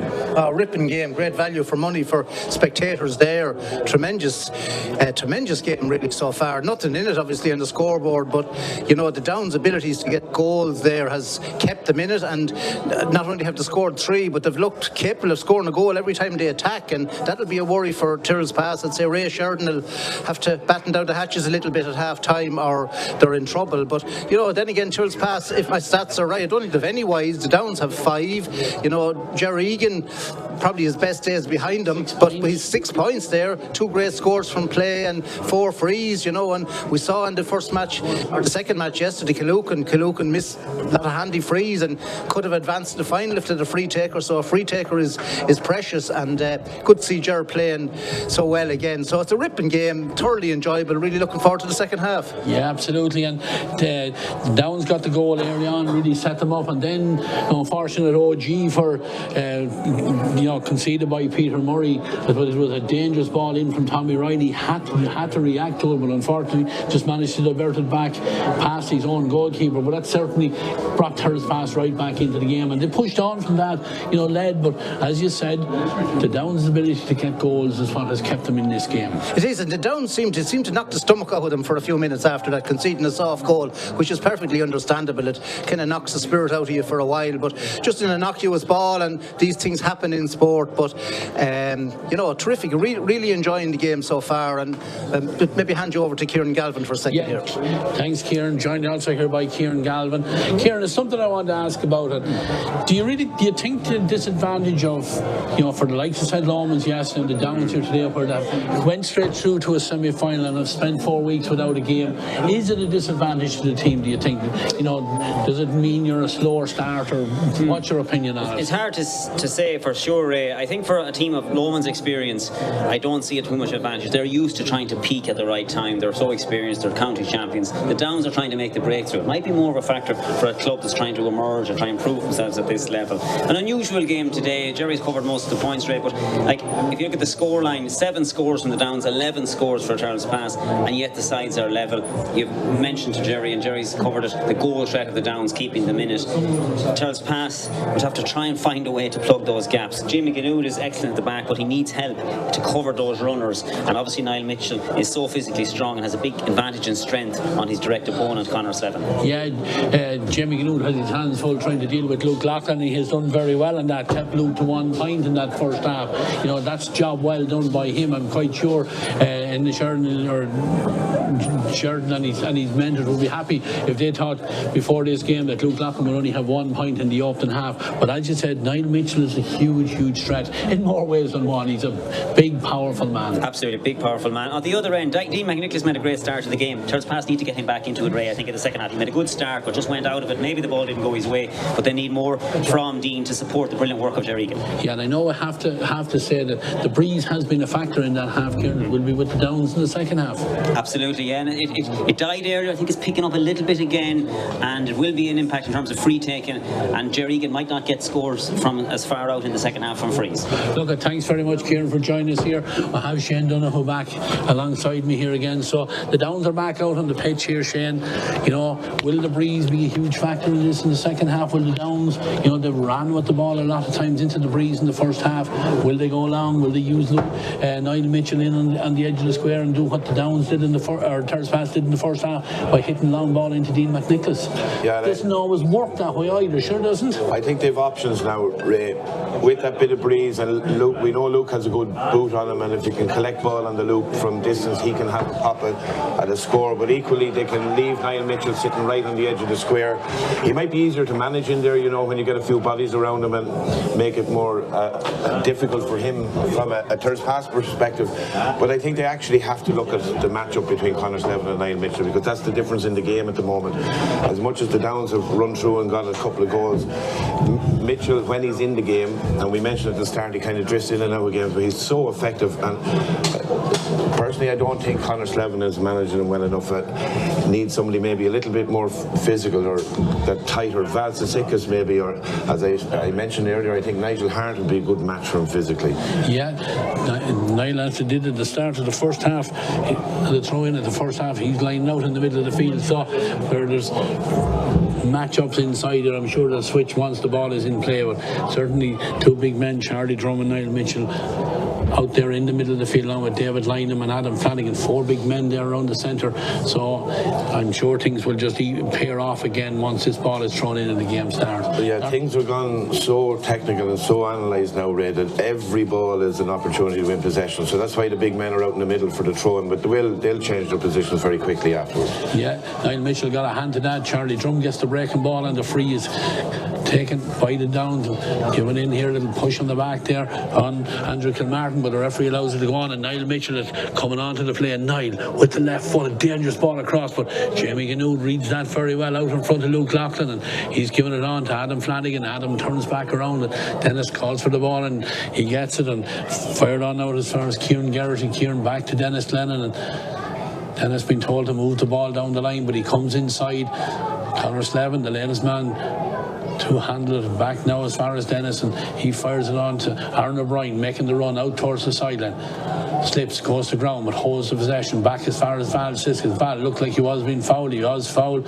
Adam Flanagan has the ball. He's going to take the free. Couple of options, and the option he uses, Jerry Egan inside. Jer being forced close to the sideline, but holds that possession. Ball fired across here, left footed in as far as David Lynham. David shovel pass on as far as Jamie Ganood. Jamie tried to drive the ball in low, but Luke Loughlin got in and got a block on it, or half a block on it, and Downs have the possession. Luke trying to take on Jamie, who shadowed him and forcing him over towards the sideline, knowing well that he's going to come inside again. It's a dangerous ball hopping in front of Darren Quinn. Darren does well. Allows Niall Mitchell to come in, commit the foul, and the free out, and the free is already taken. Nigel Hart through the hands it goes, and I think the wind is a factor here, because Tyrrellspass struggling to get the ball out of the defence, but then a nice ball is gathered by Nigel Hart, and he puts it into a little bit of space, and he's gone on to it again.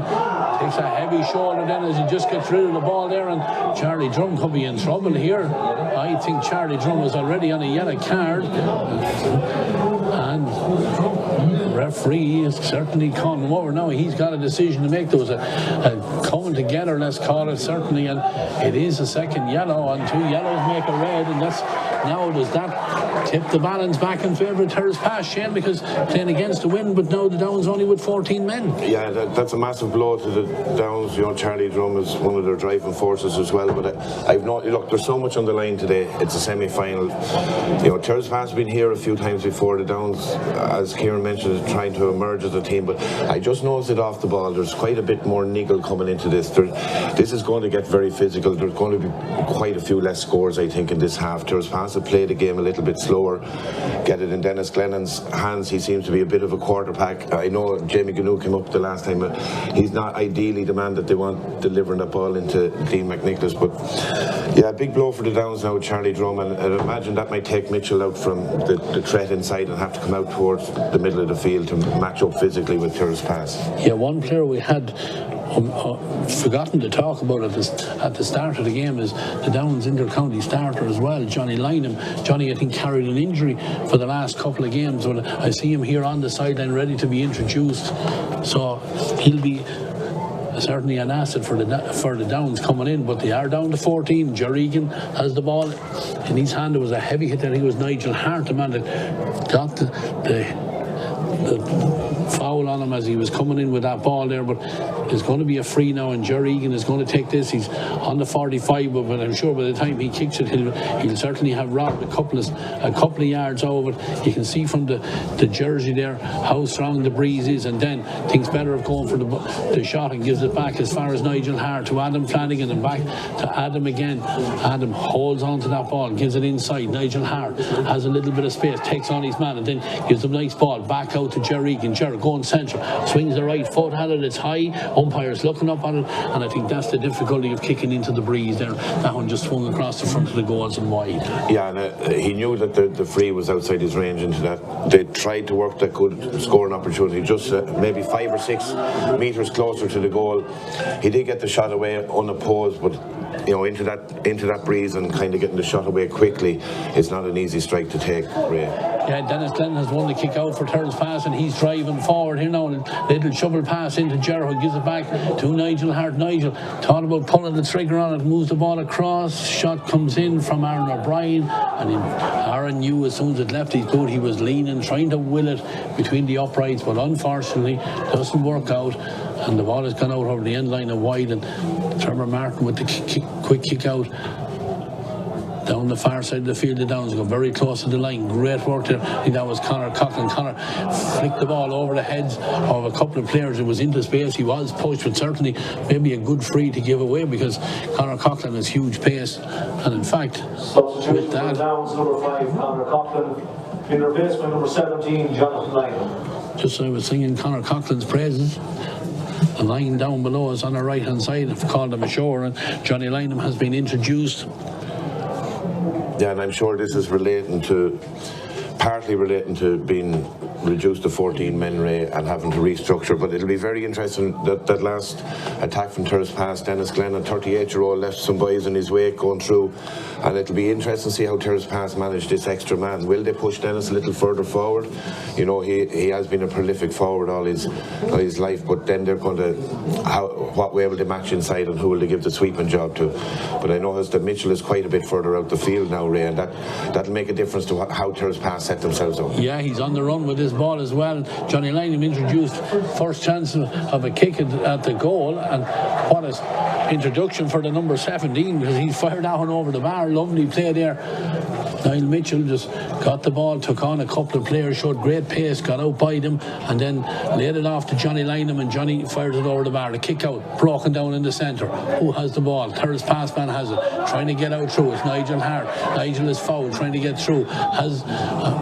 Referee deems that he took it from the wrong place. He had Jamie Corkin coming into a little bit of space down this side of the field, but the referee not happy where it was taken from. Ball is back. Tommy Ryan now takes the free and gives it across the field to where Dennis Lennon is in a little bit of space, and just look at Nigel Hart still suffering there, just holding his head over there. So Tyrrellspass sideline, I'm sure we'll be keeping an eye on that. Conor Slevin, He's now free from having to man mark Niall Mitchell. He's pushed out now as well, and Tyrrellspass with this possession right out between the 265s here. Adam Flanagan holds the possession, gives it back to David Lynham.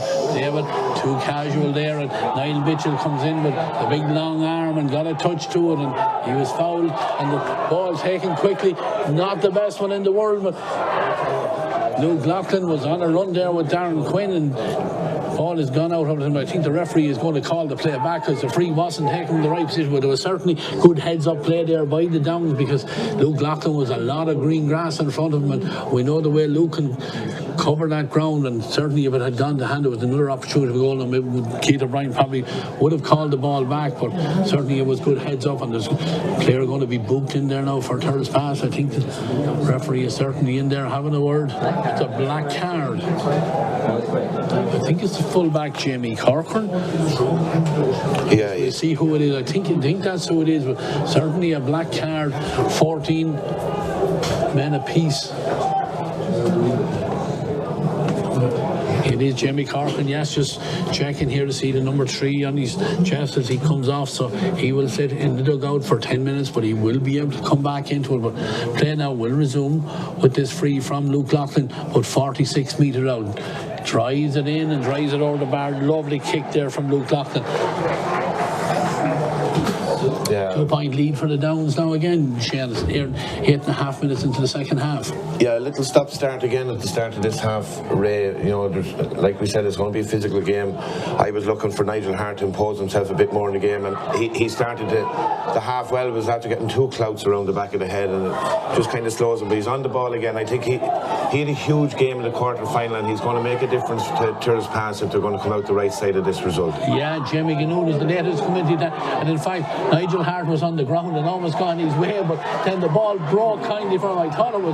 I thought that was over the bar from when it left, but Jamie Gannoon tried to hurdle across Nigel Hart, lost the ball, but Nigel got the ball in front of him and got the shot away, but unfortunately couldn't get it on target. Kick out for Trevor Martin is a nice quick kick out, and Kevin Sullivan makes himself available, and Kevin comes inside, fisted pass, and through the hands it goes, and Andrew Kilmartin carries it forward. Andrew moving away from Dennis Lennon, fist the ball out to Tom Shoot. Tom gives it back now to Johnny Lynham. Johnny pops the ball off. And Downs just holding that possession. Joy Moore, and Joy has a little bit of space in front of him as he crosses the 45. Not the best pass into Luke Loughlin. Luke dispossessed there with a referee. We'll have a look at it on replay again, but I thought Luke had lost possession, but he certainly was hit on the tackle. We'll just see as it comes up here now, but this will certainly be another opportunity for Luke Loughlin. Joy Moore, the man that came on, give the ball in over the top. Luke got a hand to it, and then Conor Slevin did get the possession, but referee had deemed that the foul was committed on the number 14, and he's up now with the ball in his hand, just in the D, probably 22 metres out from the goals, and certainly well within his range. Comes forward, and with the left foot, no mistake, taps it over the bar. 3 points on the day now for Luke Loughlin.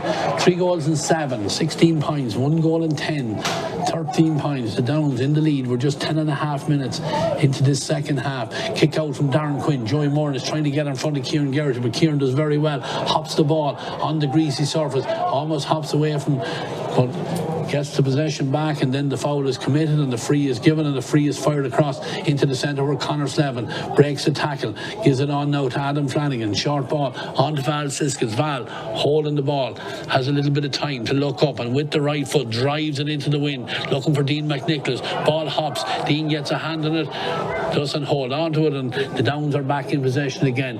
Niall Mitchell, where Tyrrellspass like to see him, back inside his own 45, gets the possession, gives the ball across, and it's picked up there by Peter Murray. Peter gives it inside to Éanna Burke, and through the hands it goes. Johnny Lynham, what a substitute to be able to introduce. Ball now is with Kieran Nolan. Kieran back to Peter Murray and back to Dar Egerton, and they work it out nicely, and Andrew Kilmartin finds himself in a little pocket of space now as he heads towards Tyrrellspass's 65 metre line. Jinx has support there from Tom Chute. Tom lays it back to Johnny Lynham. Johnny, standing position, gives the ball inside. Downs probing here, trying to create an opening, just quite content. They're 3 points in the lead to hold that possession. The ball is given in to Dara Egerton. Dara has Niall Mitchell here in support. He pops it off to Niall. Niall, toe to hand, carries it forward. Tommy Ryan is trying to stand him up, but trying to Fred just to commit himself too much with the big strong man, because he draws 3 men onto him, gives the pass in here, but the shot coming in from Ian Martin. Niall Mitchell had done everything absolutely correctly, drew 3 players to him and then popped it over the top, but Ian Martin couldn't get the finish. And Tyrrellspass have the possession. They're already out to the Downs, to their own 65-metre line. Jerry Egan has the ball. Jerry is fouled. Referee has the hand in the air, and the free is given, and it's already taken, and Jerry is taking the ball back from Conor Slevin off to Adam Flanagan. Adam lays it off now to Kieran Geraghty. Kieran going forward, being tackled, holding that possession, does very well to keep the possession, still carries it forward, needs a little bit of support as he comes inside, goes to ground. Referee sees nothing wrong with it, and he knew he was going to be pulled for overcarrying, had to get rid of the ball. And the Downs, Joey Moran gives it off now here to Niall Mitchell. Both of these players will be back here next Sunday with Clonkill in the county hurling final. Lovely ball down into space. Luke Loughlin is fighting for it with Jamie Gilloo, but Jamie Gilloo did absolutely excellently there.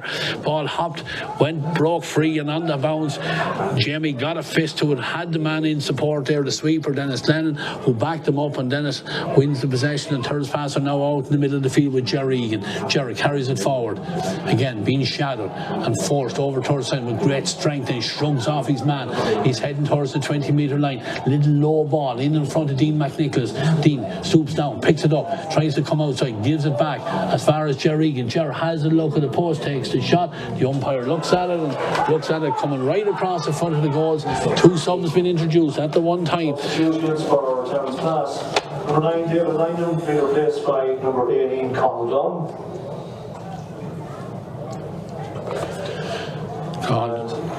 Number 15, Tommy Ryan, being replaced by number 13, Peter Pearson. 2 subs there, you might have heard them, our viewers over the intercom, but David Lynham replaced by Cathal Dunn, who had come on for a few minutes in the first half for a blood sub, and Tommy Ryan at number 15, replaced by number 13, Peter Pearson, who was listed to start but didn't.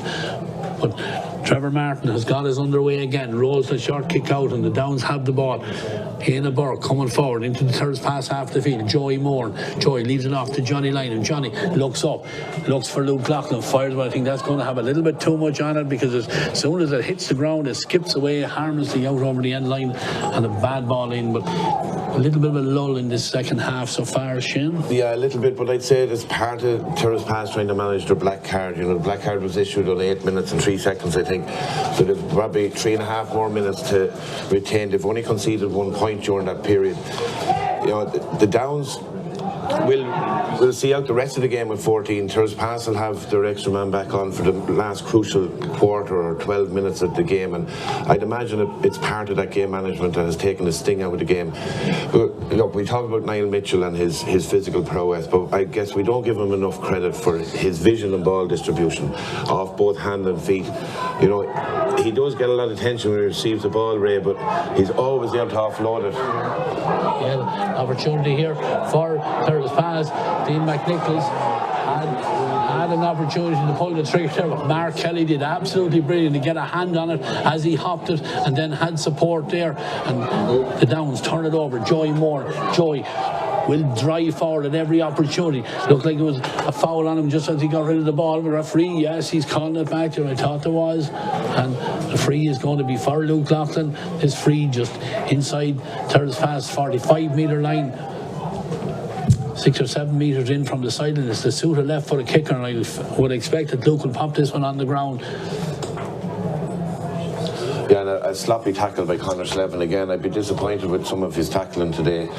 Maybe just showing a little bit too much eagerness to get a hand on the ball, where as if he shadows a fella, he has a better chance of standing him up. Yeah, we're right behind that kick. Luke didn't connect it the way he wanted to, and the way we know he can, and just tugged it right to the post. No real threat to the goals there. Ball out over the end line, and Darren Quinn is already out on the 20-metre line looking for somebody to make themselves available. Yeah, that's Luke's second strike off the ground that hasn't been very good, but that's part of being out of the game for quite a while, I'd imagine. He hasn't been in a position to put in the hours or the evenings that he would have with his ball striking on account of the calf. Yeah, Nigel Hart now open up here. There's a chance for Jerry Egan, fisted inside Dean McNicholas. Oh, what a block! What a block! That's Mark Kelly, one of the unsung defenders here in the back line for the Downs, and he didn't buy the dummy from Dean McNicholas. He kept his eye on the ball, threw the body on the line, and I guess, Shane, that's what it's going to take to win a county semi-final. Ah, yeah, fabulous block, and that's what you hope to see from your defenders. It's, you know, never give up the chance. I thought Jerry Egan may have been able to carry that ball a little bit further in.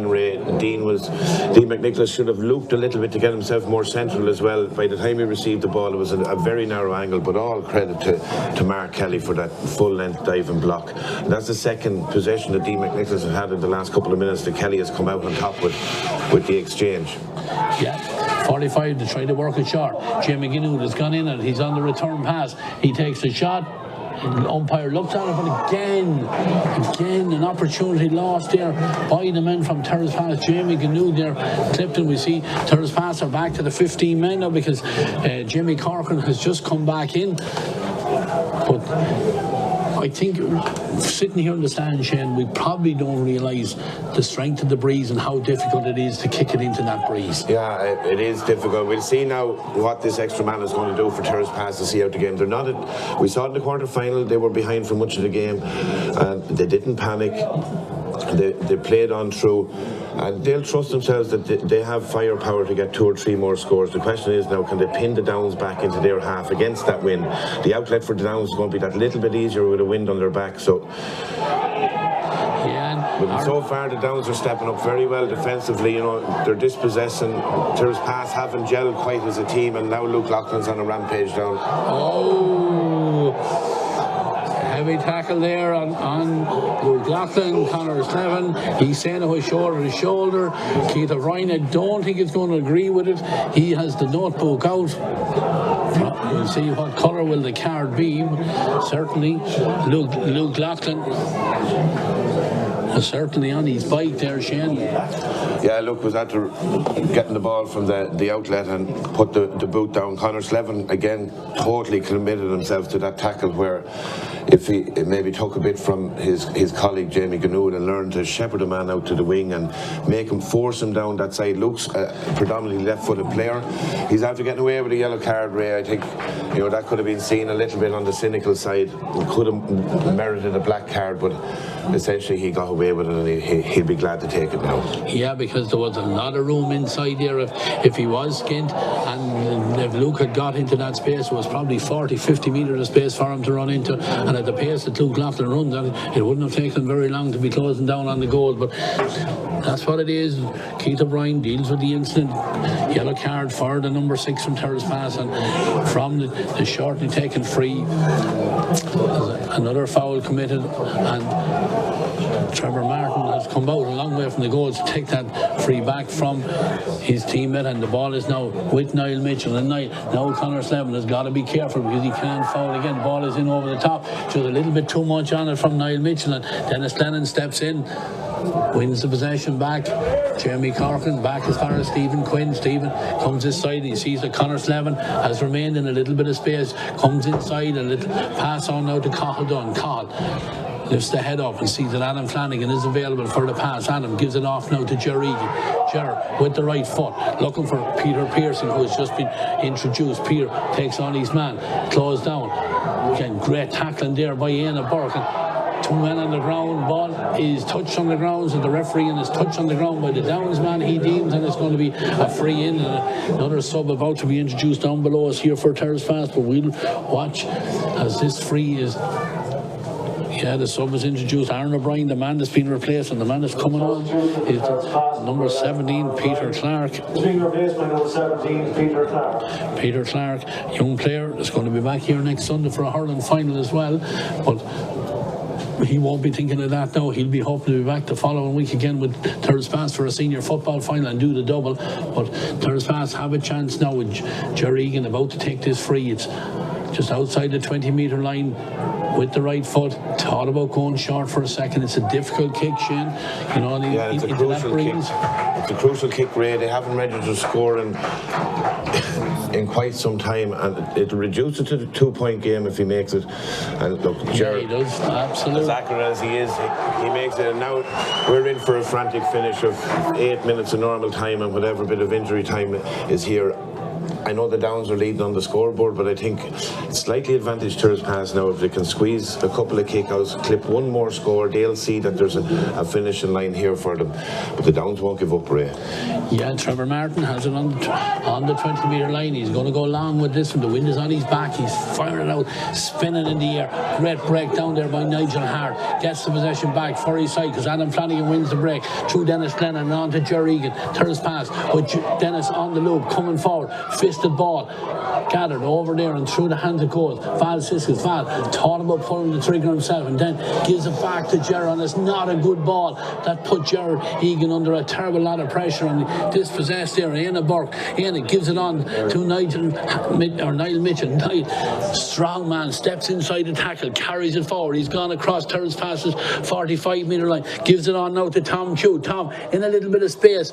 Tom with the kick, it's high, but unfortunately for Thomas, not on target. That was an opportunity on the turnover there for the Downs, you know, and maybe could have just held on to that ball a little bit, but like I always say, it's very easy play from up here in the stand. Yeah, but a very, very sloppy pass from Val Siskus, and not only that, Dennis Glennon had driven forward. He played a 1-2 with Jerry Egan. The ball had ended up in Horn. Then when Val went to recycle it, he was very sloppy, and it left Tyrrellspass wide open with Dennis having been up the pitch as well. Yeah, and lucky not to concede against it. Luke has the ball inside here as well. From the kick out, it was a great fetch there by Kieran Nolan. He reached high and won the ball, got it into Luke, and straight away Luke, with the opportunity, goes forward and fisted over the bar. Number 5, Siskus is replaced by number 21, Evan Connell. Substitution just been made there by Tyrrellspass. Evan Connell wearing the number 21 comes on in replace of Val Siskus. The ball is on Tyrrellspass's 20-metre line. Darren Quinn decides to go short, gives it to his brother Stephen, and Stephen just holds that ball, waits for Dennis to come back in and take it from him. Dennis Glennon being fronted by Tom Chute. Tom close him down, just force him to go back into the centre where Jamie Ganood is in space, and Jamie has Connor Slevin. Remember, Tyrrellspass have the extra man. Connor Slevin has the ball, stands with it, closed down there by Andrew Kilmartin, fouled by Andrew Kilmartin, and the free is going to be for Tyrrellspass, taken not from the right position, and Jerry Egan is being told to move back. There's a sub about to be introduced from the Downs. It's number 20, Dean Egerton. He's the man that's been introduced. Number 13, Ian Martin, is been replaced by number 20, Dean Egerton. It looks like Tom Chute is coming off here, Ray. Yeah. Apologies, number 15 has been replaced, Tom Chute. Tom Chute replaced by Dean Egerton. Again, we'll watch the play as Kieran Garrity has the ball from the free. He's about 35 metres out, comes inside, gives it on to Peter Clark. Peter, speedy little player, comes forward with it, gives it on now to Jerry Egan. Doesn't go to hand, and Jerry is very, very close to the end line, but he's experienced just to recycle it back to Peter Clark again. Peter tries to get a pass away, but it's gathered there by Dara Egerton, and Dara does very well to win that ball back because got a hand on it. And again, two players again that'll be probably crossing paths next Sunday again, Dara Egerton, Peter Clark, but Dara did very, very well, wins the ball back. Every one of these possessions are crucial. The clock ticking, gone over 25 and a half minutes. Yeah, Ray Sheridan will be really pulling his hair out with some of these sloppy hand passes. That's a lack of composure, lack of concentration. Maybe it's nerves, you know, semi-final, but there shouldn't be any excuse. It's not conditions, Ray, it's just lack of conviction with the execution of basic skills. Yeah, Luke Loughlin has the ball. There was a lovely skill here from the substitute that was introduced, and Luke Loughlin, superb vision from Luke Loughlin. A lot of people had thought he was going to take his own score there, but did very, very well to look up and see Andrew Kilmartin in space, and Andrew, with the opportunity from about 25 metres out, fires it over the bar. Lovely, lovely score there for the Downsmen. 3-9, 18, plays 1-11, 14. Two-score game here as Tyrrellspass tried to get themselves back into this game. Dean McNicholas being forced out a long way from the goals, from the number 14, but a lovely pass inside. Kieran Gerrity takes it on the loop, and Tyrrellspass are on the move again, carrying it into the tackle there. Good work there, but Jerry Egan is there to pick up the ball back as far as Adam Flanagan. Adam gives it off now to Nigel Hart. Nigel into the tackle, goes to ground, not foul to the referee. Back as far as Dean McNicholas. Dean goes to ground, and eventually the ball is towed off a downsman to Niall Mitchell. Niall asked a lot of Kevin O'Sullivan. Kevin O'Sullivan answered the question and got the possession for his side. Every one of these are crucial. And now Johnny Lynham is in a little bit of space, about to be closed down by Peter Clark. Gives it on to Luke Loughlin. Luke is available. He's had Jamie Ganood in his face all through the game. Luke on the long way around, comes back inside, thought about taking the shot, still carries it forward, still going. Referee said, I think too many steps. The right decision there. Luke just took a little bit more, too much out with 27.5 minutes on the clock. Free out for the Tyrrellspass, and Jamie Ganood has taken it quickly. Luke is taking a break in front of the goals after that run, but Tyrrellspass, they won't mind leaving him in there because Dennis Glennon has the possession, comes across here, ball is over the head of Nigel Hart. Next Nigel worked that a little bit forward, but he does very well to keep it soccer style, kick it on as far as Kieran Gerrity. Kieran looks around, goes high, it's a dangerous ball, dropping in, broken down. Jerry Egan's on the loop, half a chance of a goal there, but Jerry, will he be content with the point? He will indeed. Takes a shot on the loop around, and we're back to a 3-point game, but certainly with all the coaching that's going on in football, Shane Donoghue, there's still nothing wrong with a route one ball into a big man in front of the square. No, nothing wrong with Ray. That was quite deliberate. Jerry Egan placed himself in beside Dean McNicholas, and it was obviously instruction from the sideline. Let's get a ball in on top of these guys. It was effective in the first half. Tyrrellspass have gone away from it. You know, the black cards, the sending off, it's all taking a rhythm out of this game. A credit to the Downs, are very, very, very efficient in this second half as they move forward. They've clipped some lovely scores or fisted them over the bar, and they haven't looked like they're a man down at all here, Ray. Yeah, and Luke Loughlin is lining this one up, and that's a lovely response there from the number 14. He's been quiet relatively on the scoreboard in the first half, but 5 now to his name as he puts the lead back out again to the 4 points. The clock says 28 minutes 50 seconds. We wait for the signal. There will be, I would say, 3 to 4 minutes of additional time. Tyrrellspass have the possession. Peter Clark slips as he tried to duck under a tackle there, but he gets the ball back as far as Adam Flanagan. Time will be at least 3 minutes. And just on cue, the call comes that there will be 3 minutes of additional time. Cahill Dunn with the ball, heading across the Downs 45 in a little bit of space. Kieran Gerrity, Amlin in along beside him. Kieran, he drove in the last high ball. It's dropping in. It's a dangerous ball.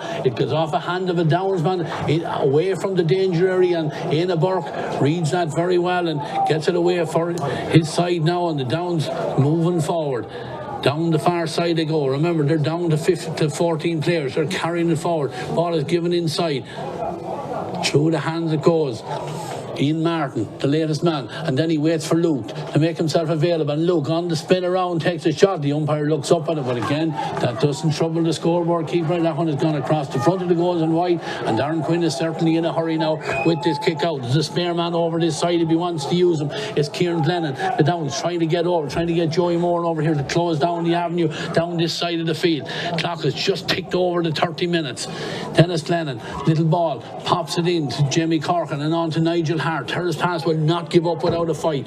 That's one thing for sure. Nigel, over to the far side it goes, where it's gathered over there by Peter Pearson. Foul committed by the Downs, out just inside their own 45-metre line. Gives them time to get the bodies back.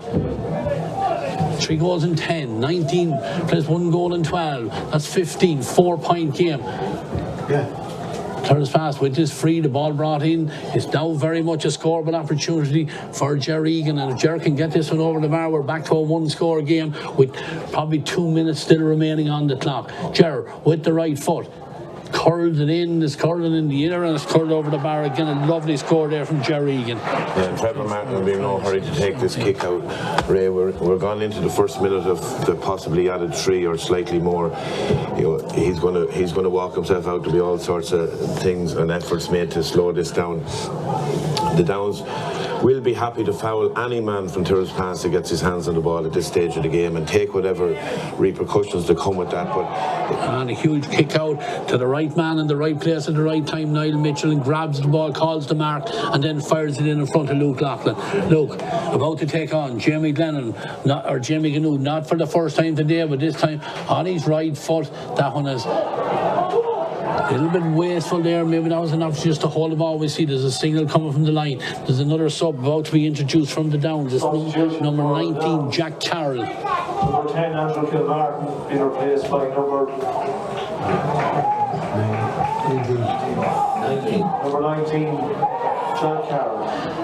So all these seconds ticking away are costing Tyrrellspass whatever half chance they might have of dragging this into an extra time game. They're 3 points down. They need to work a goal opportunity. It's a one-score game, and while it is, they have a chance. Nigel Hart, he's driving forward, still going. 3 downsmen trying to get a hand on him. He goes to ground. Now they need to get this ball into the danger area quickly to take it short.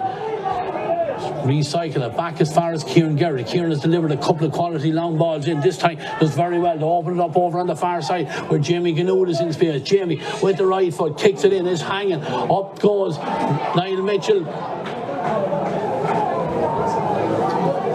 Calls the mark in there. And yeah, the ball wasn't delivered from outside the 45 race, so it's a little technicality there that's after going against Tyrrellspass as well. But, you know, we're just winding down the clock. They've nobody to blame, only themselves. I think that they didn't show that prowess up front. A lot of credit to the Downs, didn't hang the head when, you know, early in the first half when things were nearly going against them, but the couple of goals gave them a tonic, kept them alive. The likes of Mitchell has been very effective in different areas of the pitch. We saw him catching that ball on his own end line. He had caught the previous kick out to get the pressure off them, and here big players step up for moments like this. And of course Luke Loughlin has grown into this game, his first game back after quite a while from injury, and has shown himself very well. Now all credit to Jamie Ganood, had an excellent game for the vast majority, and Luke Loughlin. In fact, with just an extra 20 seconds on the clock, the referee Keith O'Brien has called an end to a game. A little bit of an anti-climax there because the ball was back in Tyrrellspass possession. I thought he might allow one more play to develop, but he has blown the final whistle, and now we do know who the two teams are in this year's Shea Murta sponsored Senior Football Championship final, and it is going to be between the Downs and St. Lomans. Probably Shane Donoghue, the two best teams in the championship so far, but certainly Tyrrellspass fought and died with their boots on there. A one-score game, a 1 goal between the sides, but probably on the overall, even with 14 men, the Towns got those goals in the first half against them, and that was the difference as it turned out. That was the difference. I think they were that bit more cohesive as a team.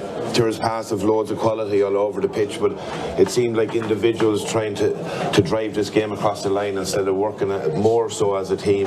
You know, get it to Ger, can we do anything? If we could get it to Ger, get it to Dennis, can Dennis run ahead Nigel run at somebody, but it wasn't that interplay that you'd like to see. The Dean McNicholas threat that was on the edge of the square didn't really materialise to a whole lot except an own goal. He did get one good score himself from it, but I think overall, based on progression over the last couple of years, not just this season, the Downs are that emerging side. You know, people did speculate at the beginning of the championship it's going to be the Downs Lomans final, and will the Downs dethrone this quality Loman side, but you know, they've an awful lot of work to do that yet. I think, you know, Lomans are such an accomplished side. There'll be nerves from the Downs going into this county final, but all credit to them. Credit to both teams. A very enjoyable game. First half much more so, I'd say, than the second half on account of black cards and sending offs.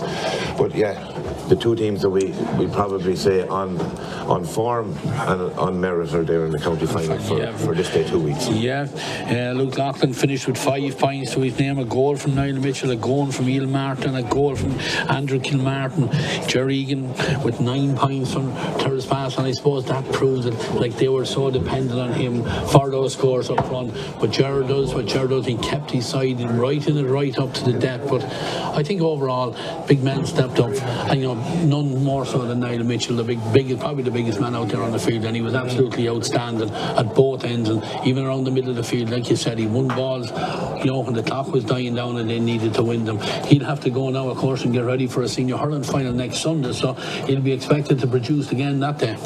Yeah, it must be very difficult for a young lad to be playing in county finals the whole time, Ray. I wouldn't know myself, but I'm sure he has no problem talking out next Sunday and the following Sunday. Yeah. And a Sunday after that for a replay if he has to. But very, very effective today. We mentioned him pre-match. There's a lot of focus on Luke, but when you have somebody like Niall Mitchell, that quality, that size, it poses those questions that a lot of teams are going to have to try and find answers to. Lomans in the final, I could see somebody like Fola Irinde picking them up. Two big, monstrous men, go head to head in a county final. I'd love to see it. Two good athletes, but disappointment for the tidy town, but they've guaranteed themselves the top group of senior championship next year. I think Ray Sheridan in his first year with the group has done very well. Questions would be around whether Dennis can give one more year. What way is Gerard's body's going to recover over the winter? But today is for the Downs, and as you said, the community out there around Clonkill and the Downs have a couple of smashing weekends to look forward to. Absolutely, Shane, and perfect cue to finish up here in TEG Cusick Park. It is the Downs that are going through to the county final this year, and they emerged victorious on a final scoreline of 3 goals and 10 points, which is 19 points, to Tyrrellspass 1 goal and 13, which is 16 points. So from myself, Ray Gavin, and commentary from Shane O'Donoghue, thank you, Shane, for joining me here, and for all our contributors during the half-time break as well. We'll say goodbye from TG Cusick Park. Join us back here next weekend, where we will have the hurling finals for 2022. But for now, it's goodbye.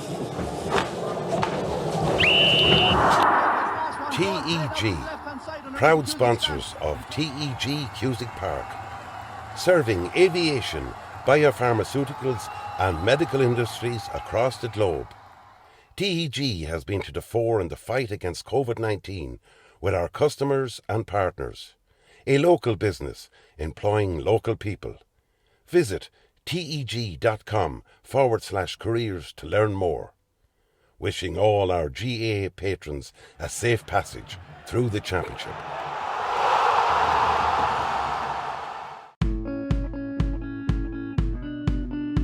Clark's Bar, wishing all teams the very best today.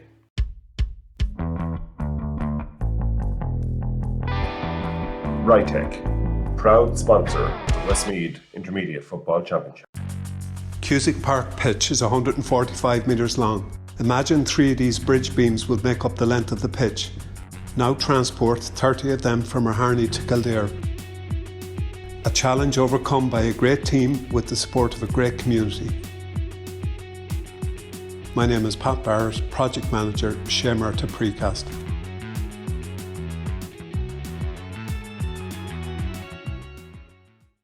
Hey, mama, don't treat me wrong. Come and love you, daddy, all night long. And you? What do you do? It's a bit complicated to explain. Hey, hey. I still didn't get exactly what your job is. That is what I do. New Renault Arcana E-Tech Hybrid. Winner, Irish Medium Crossover SUV in the 2022 Car of the Year Awards.